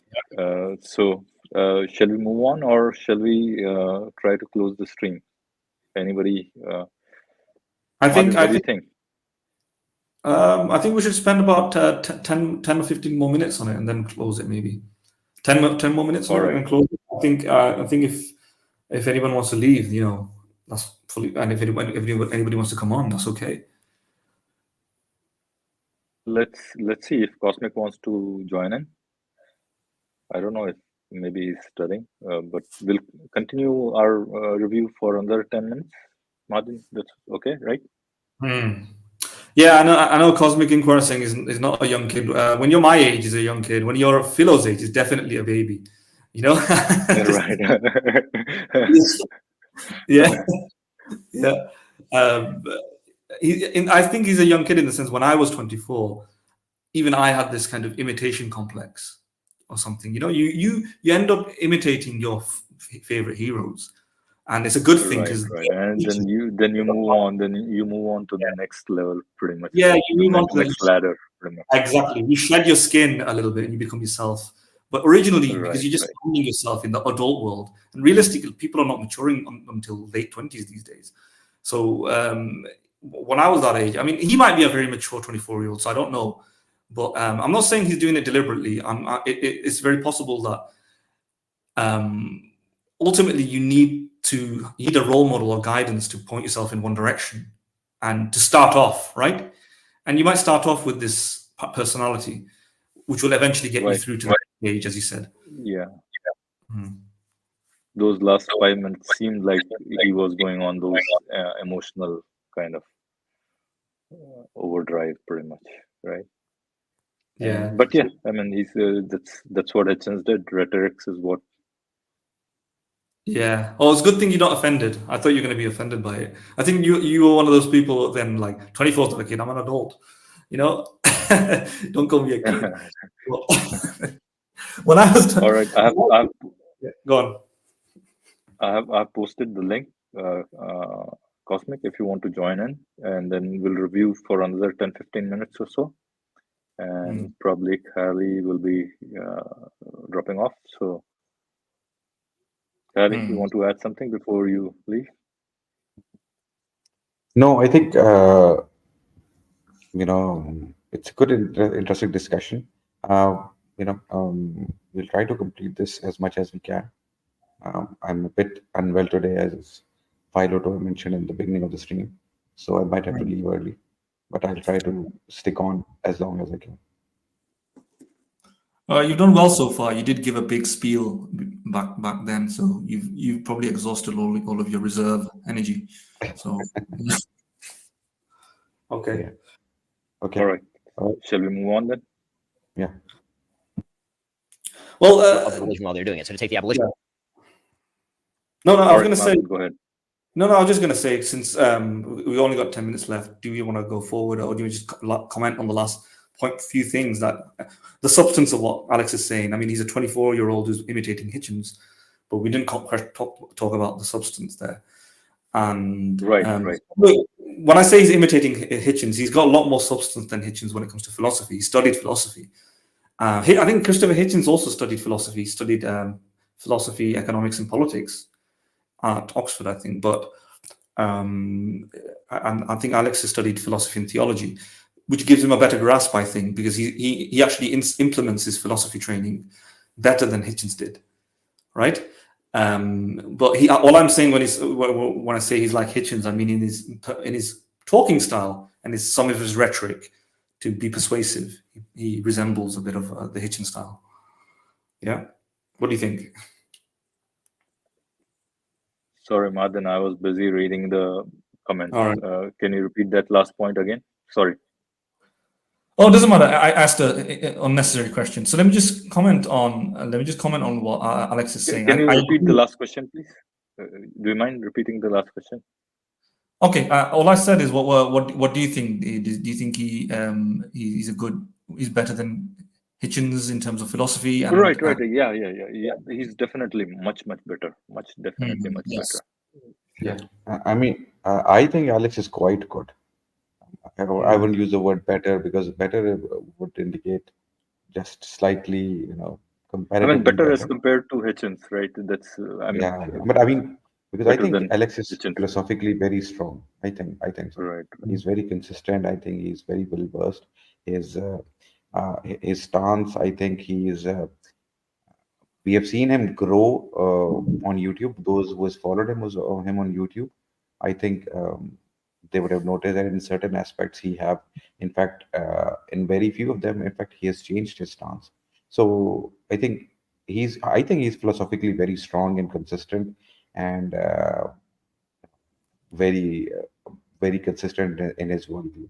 I rarely find any mistake in his philosophy, I think philosophical he's argument. been touted. He's been touted on other, Christian apologetics Yeah, circles that as might like be. the face of atheism, whatever, right? Yeah, I mean, and yeah. there might be some weight to that thinking, but probably that's due to him being more out there, right, for quite a long time, as being a a face of atheism after the fall of uh, you know other guys, right? Pretty much. You don't see too much of Harris in the out there in the social media. I don't know. I haven't heard of him a lot. Dan Dennett is probably out. He's too old, right? And Richard Dawkins probably he's getting old as well. And then after the death of Hitchens, probably, yeah.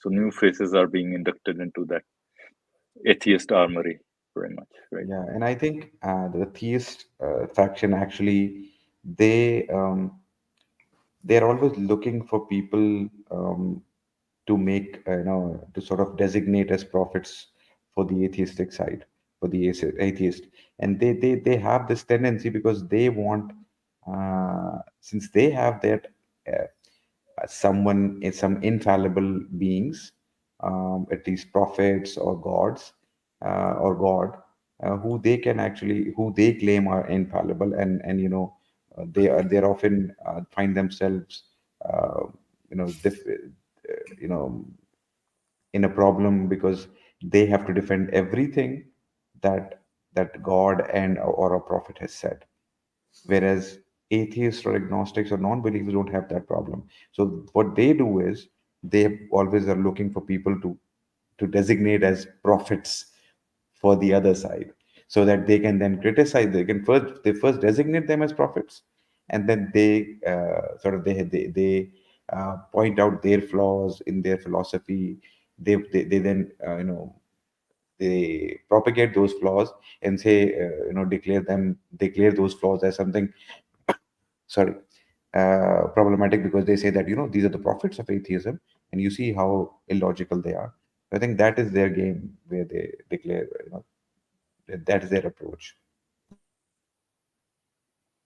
Right. Madhan, you want to add something? I just wanted to say one thing about that point that Alex mentioned, that this new ethical framework, the Western ethical framework or moral framework, is a Judeo-Christian legacy, right? There was something to that tune, right? So what I'm wondering, and I don't have any concrete proof of it or a concrete theory about it, but what I'm thinking is, did did colonialism help them get the ideas from the Eastern religions, basically, Hinduism, Buddhism, Jainism, when they occupied these lands, pretty much, right?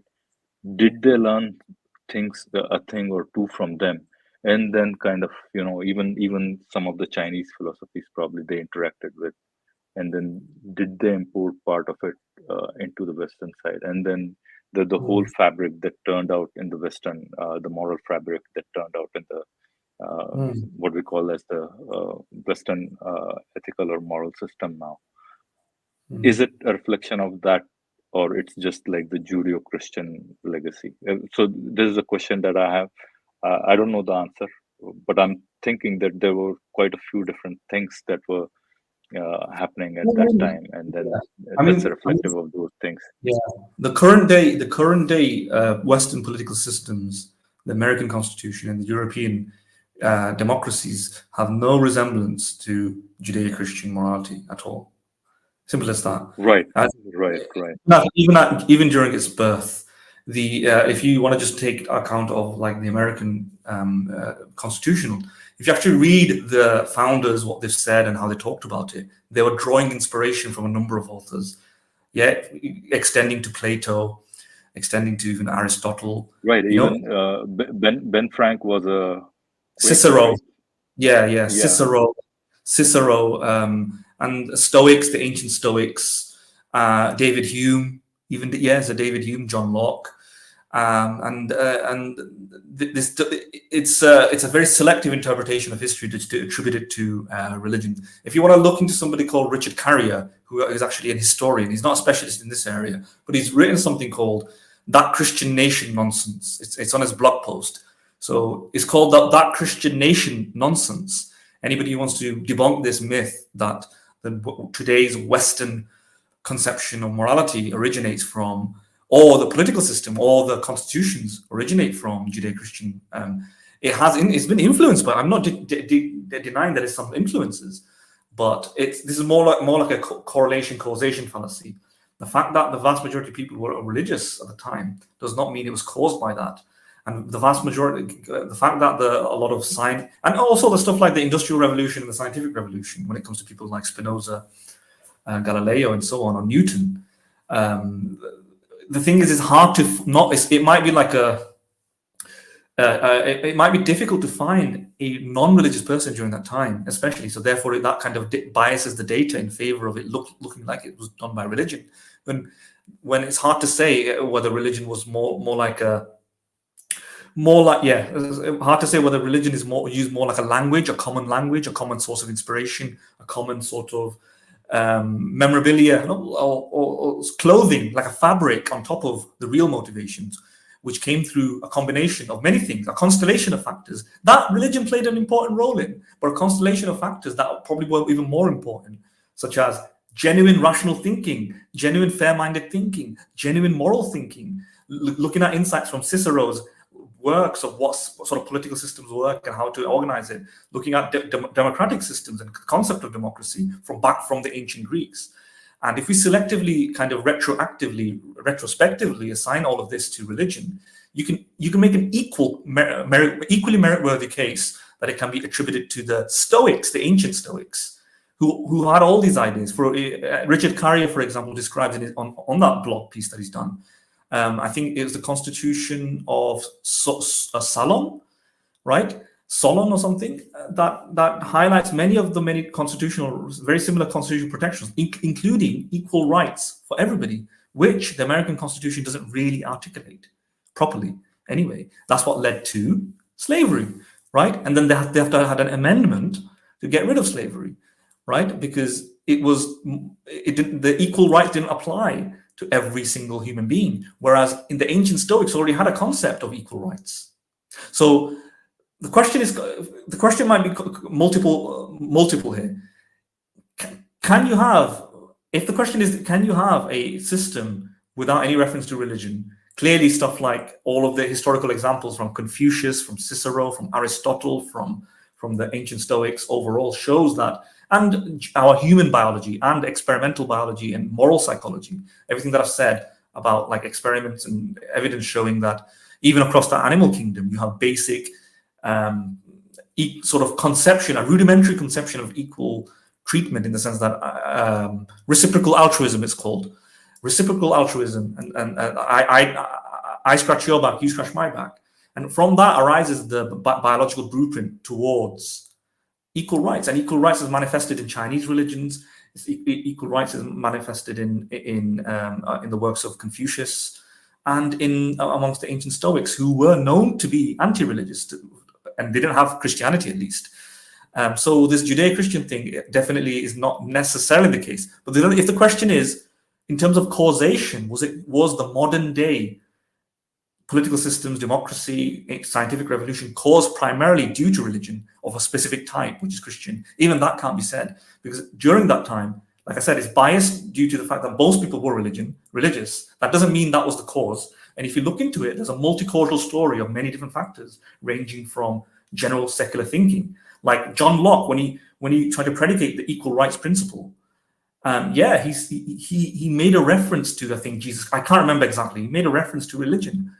At best, it was like commentary, and then the rest of it extensively talked about how to organize a state that cannot be derived from religion alone. It was his own interpretation, human reasoning. John Locke's work was based on human reasoning, right?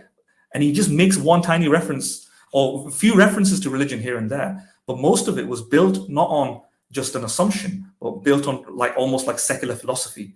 And therefore it doesn't look like the works there during the 17th, 18th, 19th century was caused primarily by religion. Religion played a small, not unimportant role, but it wasn't I don't think it was the primary cause. It wasn't definitely not the only cause. Agreed, Mazen, what you said. Kelly, you want to add something? No, nothing from my side. All right. Shall we play anybody wants to join? If anybody, reflective journey, if you want to join and maybe have a chat. Mahaden, you want to stop the video here, or shall we play a little? Yeah, let's stop it. Let's stop it. Yeah. I'll just emphasize again, if anybody wants to read further into what I'm saying, because I can't cite from memory everything that I know about it, because I'm not a historian, and last time I read Carrier on this was ages ago, but he's got something called, if you type in Richard Carrier, That Christian Nation Nonsense. I know he's a bit vitriolic and provocative, but that's what people got to do, to get read. And he is pretty provocative. But if you read his book, and one more thing is, if you want to make him a friend, it's pretty easy to make him a friend. You just send him a request and he'll accept your friend request pretty much, right? On Facebook or whatever. At least he used to do that, and he's pretty easygoing guy, at least. But I think he makes a special exception for ethnic minorities. I don't know why. I think he thinks. I think from the Muslim background, he's pretty easy. He accepts your request pretty much. I remember asking him a few questions about things, and he responded with an instant. He was very charitable and just wanted to help. I think he has this kind of implicit understand. Maybe he doesn't realize it, but he's very sensitive or compassionate towards of the different ethnic minorities. Maybe he doesn't know where my location is. He might think I'm in a desolate place in the universe. Maybe not part of a first world country. Maybe, yeah. I want to help this guy more because he's got a kind of Arabic sound. He doesn't know that I live in the UK. So yeah. One more point, Madan, you already made this point, and probably about the scientific, innovations, and then this whole thing that probably somehow Christianity was responsible for this scientific revolution. Probably, what do you want to call these guys? Johannes Kepler, Galileo Galilei, and Newton, Leibniz, all those guys. So one of the fundamental problems I see here, and that's where I see that those relics of imperialism, or whatever you want to call it, is that these we have forgotten all the scientific revolutions that were or the scientific advancements that were made by earlier guys. Even the Muslims, some of the Muslim scientists were pretty well known. Al-Biruni, Ibn al-Haytham, and then Khwarizmi, and all those guys. Even before that, you had Greeks, Ptolemies, Pythagoras, and all those guys. Even the Indian subcontinent. So how do we make that thing that this is and then you say that this was caused by Christians, but if you look back enough, you don't see any real correlation between, except for probably Newton. You don't see a very strong correlation between their religiosity and the kind of scientific work they were doing, right? And even if you go back, as far as my memory goes, these guys, the Muslim guys, most of these scientists were called heretics at their time. They were most of them were atheists. The scientists that I'm talking about, Al-Kindi, even Abul al-Mari was he was not a scientist per se, but Al-Razi, we all heard of him, right? He was a YouTuber, I think. Al-Razi. No, Abu al-Mari was No, a no. YouTuber. Abul al-Mari is a YouTuber, right? He's a scientist as well as a YouTuber. But I'm saying this Al-Razi, Avicenna, what's his name? Ibn Sina, right? Ibn Sina is one of those guys. They were all called heretics, right? At their time, Yes, much, yes. right? Yeah. And so they still did. So whenever when you talk to most of the Muslim guys, apologies, these guys become, proponents of science and all those things when they need it. But otherwise, they are heretics pretty much, right? Worthy of Right. being killed Yeah. for being And that's apostates, right? that's what So Alex was. my crux of my argument here is that there is no given that these scientific inventions were, caused by their religiosity, pretty much. Yeah. From Exactly. And that's what Alex just said. When it's suitable, because religion is kind of a vague term. The religious scriptures were reinterpreted or re-understood, reconstituted to make these understandings work in such ways. In hindsight, one can make it attribution back to religion, or something like that. In the sense that you kind of reinterpret the scripture and then find a persuasive form of reasoning that would support the abolition of slavery, for example, and that would then motivate them to abolish it. And in that sense, what's going on when you look at the entire bigger picture, the overarching picture, what you see, if you're somebody who believes religion is a man-made product anyway, well, people would use the tools and equipments and the language of religion to motivate their reasoning sometimes, and sometimes they would butcher the contents of reason, bend the words massively in order to fit in what their reasoning tells them, their empathy maybe tells them, or empathic reasoning. And when it came to slavery and so on, they probably made a secular case to some extent that they just then they somehow found a basis forcibly through the Christian scriptures to do it. And in that case, then because of the elasticity of religion, it gets framed as religious. But somebody like us, we can just look at it objectively and go, look, what's going on here? It's just human beings using religion as a vehicle.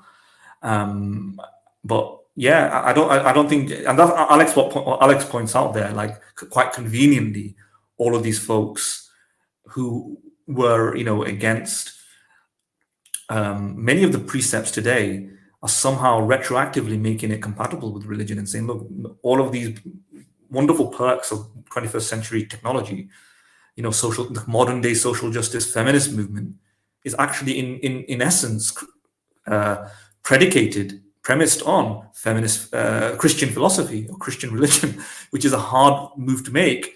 It never really was historically, and reality what's happening is it's just being reinterpreted to fit that mold.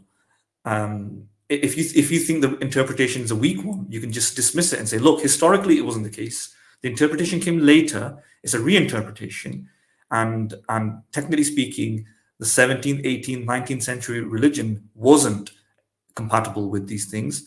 In fact, it was against it. But then religion was the one that had to adapt and change to accommodate it through selective readings, etc. Exactly. Martin, I think Kelly wants to leave. So we can carry on for another 10-15 minutes. Yeah, guys, it was a nice stream. I'll leave for now. See you guys in the next stream. All right, see you later. Take care. Take care. Bye. Right. So anybody wants to join and maybe comment on the stream or about the topic, or maybe if you want to talk about any other subject or topic, more than welcome to join us. I think we'll keep the stream open for another 15 minutes or so if somebody joins. If not, then Martin, we can probably close the stream in 5 minutes or something like let's that. Wait. Yeah, let's just wait 5 minutes to see if anybody wants to come on. If you want to come on and discuss anything that we've said, do so. What do you think? Do you think Judeo-Christian morality is today's secular constitutions? Do they have a lot to thank Judeo-Christian morality, and how? Is it just that the fact that the practitioners of the time were Christian, or of that kind, of a religious kind, but they also made contributions, but there was a strong partition between the two things? Or did their work, is their work indebted to the explicit commitments to religion? Is there a direct causal attribution to those things? What do you think? Right? What about the idea that for 2,000 years that wasn't the case? Why in the 17th century? Christianity has been around for a much longer period. Everybody got it wrong? What? The American Constitution, the John Locke's ideas, John Stuart Mill's ideas, why did they have to come along to have this American Constitution? Where was the American Constitution in the 15th, 14th, 12th century? Can you find explicit literal statements in the Bible or the associated works, or beyond that hints very, very clearly, I would say, not just through obfuscation, clearly the American Constitution or human rights principles? Where is the right to equality or something like that? Like everybody should be treated equally. Everybody has equal rights to life. That wasn't found in biblical work. It's very hard to find it, and so on, and other stuff as well, like slavery. What's that about? Yeah, and it's very hard to say our commitments against slavery was born out of religion, or was it more of like a selective interpretation of religion? The other thing I would say is that given that history has only been run once, it's hard to isolate the causal variables, right? You can't replay history. You only had it happen once. It's very hard to take the variable of religion out and see what happens. Having said that, I do think it's a false cause fallacy. Religion correlates. I have to change my. Sorry. I think Philo's having some technical problems. I'd say if you think religion was necessary for today's modern. Yeah, sorry, go on. Hello. Can you hear me? Yeah, my earplugs died, so I had to switch on to cable. Ear, yeah. So yeah, I agree with you. Whatever you said, right? Totally. All right. There are so many variables. So many variables you can't. Sorry, go ahead. I was joking. I was saying you don't need to hear what I'm saying. You just agree with me, whatever I said. Right. No, but totally. I mean, you can't, as you said, you can't run the history, and you can't change that variable of religion and run the history without it to see the effects of it. So yeah, I mean, totally. Yeah. But if anybody, as somebody who's got a background I've got a background in law, and somebody who's actually looked into like law, human rights and legal rights, there's nothing about Christianity or religion there. It's very secular. Everything is done through rationality, secular thinking. It's human law, it's human thinking and human ingenuity. Very few people read the Bible or read the Quran, for example, to be motivated to do these things. It seems to be coming from our natural empathy, natural creative thinking, natural yearning for justice, and just reason. And our evolutionary history demonstrates that was the case. We have a natural altruistic sense of morality. And this is why, beyond religion, these basic principles that has been enmeshed and correlates with religion as well, has been covered in religious language, has appeared without religion elsewhere, like amongst the ancient Stoics. Go and read Aristotle's virtue ethics, right? Even there, you can see hallmarks of many of the things, ideals that we believe in today. The Chinese religions prioritize parents and parents' rights, and so on. Certain emperors of China, they completely abolished human ownership. Even the Romans had a principle of natural justice, which challenged the notion of human ownership, even though they participated in it. They may have had laws in it to regulate and control it, but they also thought it was wrong. And the ancient Stoics thought everybody should be equal: race, color, creed, religion, status, socioeconomic status. None of these things should matter. That was back before 2,000 years ago. Why can't we? Yeah, go on. So you're saying John Locke was a Christian, but he picked up from Stoics? I don't know about John Locke, but I know the constitutional writers did. The constitutional right is lots of people. They seem to engage with lots of universal thinkers, and they were universal thinkers to some extent. And although they gave lip service, very, very short, almost deistic like commitments to God, the constitution they designed was a product of being influenced by many other thinkers before them, and a lot of them were completely secular, completely divorced from religion. Some of them were mildly religious, some of them were strong religious, and it seems to be that these things are more universal than we think. It doesn't just crop up in stuff like thou shalt not kill my neighbor. That is cropped up everywhere. Beyond go on.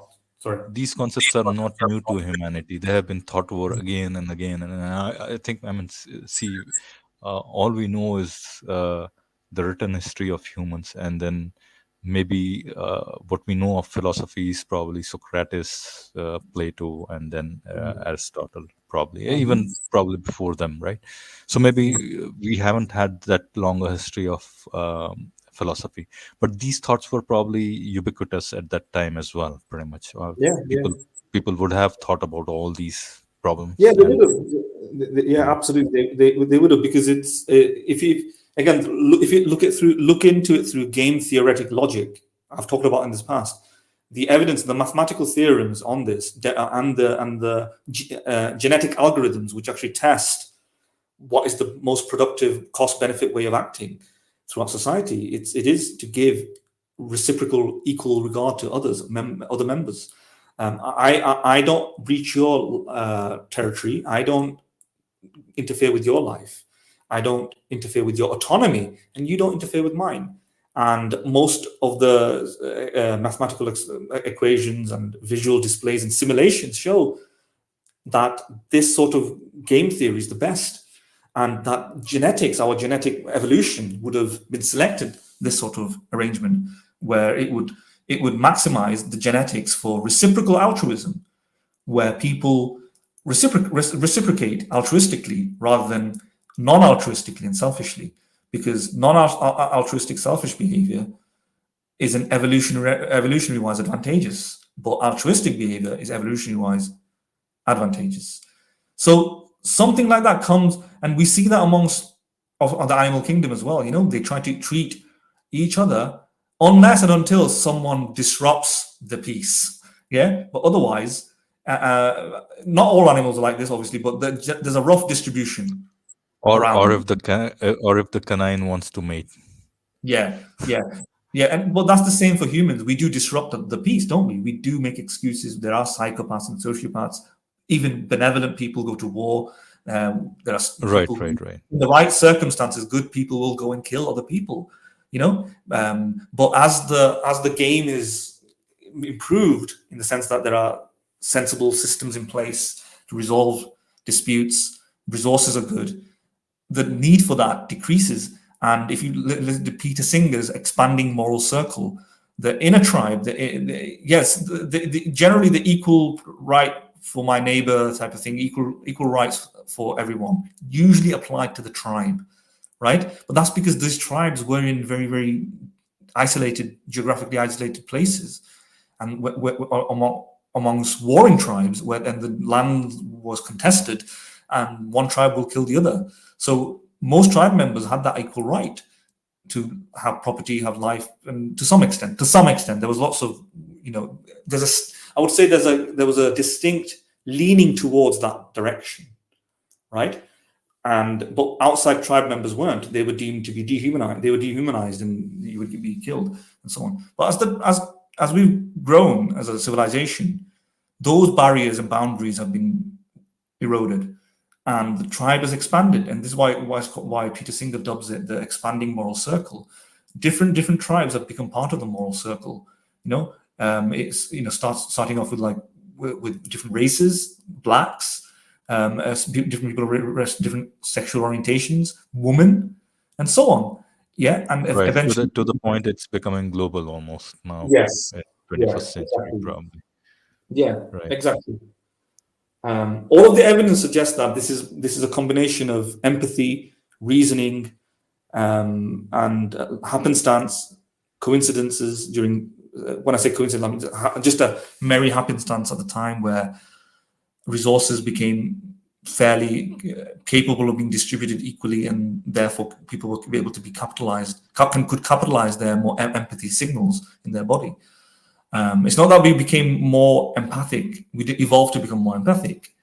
It's that even if you have the same physiology as we did 10 centuries ago, it's the environment that has changed and our reasoning and information that's changed, like trade, forums for dispute resolution, the legal system, rise of free trade and capitalism, private property, and investment culture, wealth generation and techniques. As we've grown as a species, the need for hostility has decreased, and therefore the parts of our bodies that would dub an outside member as a foe rather than a fellow became less and less important, and therefore that other part of our body, the empathy sirens, could capitalize on this advantage. It was because of the environment changing and our knowledge changing. Right. Do you want to comment on this? If anything, tribalism is the most natural state. I think one of the reasons is probably our brains haven't evolved to that Yes. fast change, basically, and we are still by instinct we are still lagging behind. Our natural state is still that tribalistic nature, and even though our so that's probably embedded too hard on our subconscious, pretty much. And then when we think through our conscious mind, basically probably we realize that the tribe is much larger than we think, probably subconsciously at least. So, yeah. And what Reflective Journey has said here, religion does increase the size of the tribe, but as a law professor, he was actually my law professor, Yossi Nehustan, written in the book Intolerant Religion in a Tolerant Liberal Democracy. He in the first couple of chapters of his book, was he an atheist as well? I never asked. Okay. I never asked. No, the paper's title was, that's. Yeah, I think he definitely had some degree of skepticism. Yeah. Modern day religions in a democracy, basically, at least. He's a law professor, and do you know how laws tend to accommodate religious persuasions, like make an exception for the doctor who has a conscientious objection against performing abortion, and should he be excused, and should there be a legal remedy for him if he's forced to undertake an abortion? So these sort of questions arise under current modern day jurisdiction, and he was writing on that and stuff. And he just thought, where should the place of religion be in this context? Should we give such credence to give such weight to religion, to where people who make conscientious objections and say they don't want to perform an abortion or anything else, like they don't want to share rooms with a woman, they want to wear the burqa during the operation, how far do we accommodate them in our society? Should there be special religious laws, human rights laws, to protect them? He was commenting on stuff like that. He was indeed a human rights expert, I would say. Right. Yeah. Anyway, in that book, Reflective Journey, you may want to look at the first couple of chapters. He documents, this is not primary research he conducted. He documents it from the relevant academics. But he shows that whilst you might be right that religion increases the size of the tribe, relatively speaking, it also, compared to other secular systems, doesn't increase the size of the tribe as much as you would think. Not compared to secular system, maybe compared to other religions or other small tribes or more exclusive tribes, because religion still, he shows empirically, most of the religions still have in-group, out-group designations. Most of the religions have claims to absolute truth. Most religions have a totalitarian edge where they want to control the private and the political life of its members and adherents. So altogether, in accumulation, what it causes is that religion ends up being like a very big tribe, but still very exclusionary. And he was showing through that book indirectly, that wasn't his main purpose, but indirectly he showed that a liberal democracy is actually the bigger tribe, the more inclusive tribe, because it accommodates all religions as well, whereas a subsystem like Islam accommodates to some extent other religions, accommodates to some extent the heretics, but also is very exclusionary. It uses very vicious rhetoric against certain members, women, homosexuals, and non-religious people. Apostates. Apostate, exactly. And a liberal democracy doesn't do that as much. And therefore, the bigger tribe, the bigger, more inclusive tribe, therefore, which one is it? It's the liberal democracy. All right. Let's move on to the next one. There is the narrative of the Enlightenment, which is fair enough now.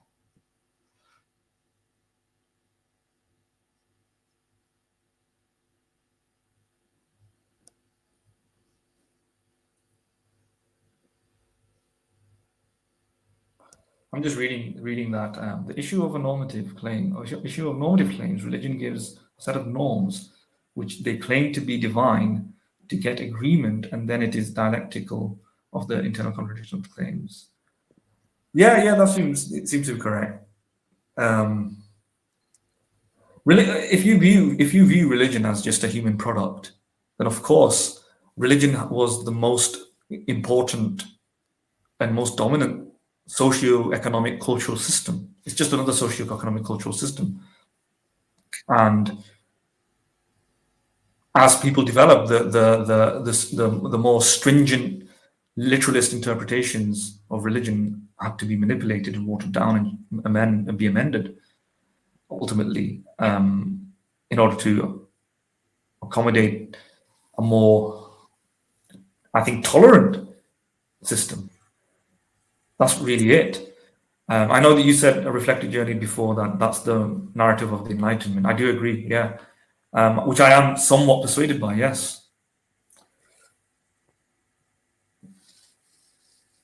Yeah, they do universalize the tribe, but it's a relative universalization, right? Like you can say Islam is very cosmopolitan. It looks beyond race, and therefore decreased racial differences to some extent, at least in principle. It tried to decrease racial differences in its normativities, in its preachments and principles.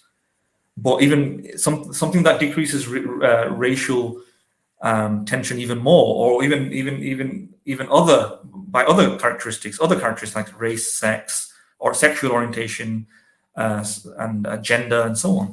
Something that does that is the more current modern day secular human rights standards. That goes even broader than Islam. So whilst Islam is a marginal improvement, there are comparatively more tolerant and open and liberal and systems around that universalize beyond it. I think we're probably done for the day, Philo. Yeah. Right. Unless anybody joins it, I think we ran past 15 minutes limit, right? Yeah. I think you're falling asleep now. I think I'm tired as well. So. All right. Yeah. Shall we shut down the stream then? Okay. Yeah. Thank you, Reflective Journey, for making interesting comments. It was nice to hear from you. I would say it's both socially and historically instituted and still universal, but that is a discussion of metaphysics, right? Yeah. I understand what you might be trying to say. Might be trying to say. It might be more to do with maybe religion. You're trying to say is that it's trying to provide some sort of objective morality that transcends culture, space, and time. Yeah, and therefore it is universal. I get it. That is a discussion for metaphysics, or moral ontology. All right. Then. What I'll say is before closing in, Mahadan, it was a great stream. Kali was good as well, but unfortunately he had to leave. But all in all, pretty good stream. And anybody who's listening so far, do subscribe, like, share as much as you can.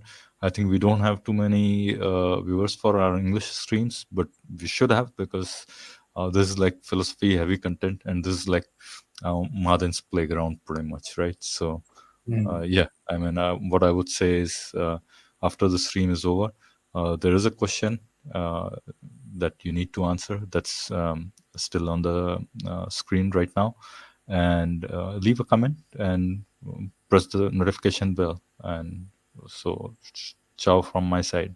Madan, closing All right. See remarks. you later, everybody. Thanks for joining. All right. Bye-bye. All right. Bye-bye.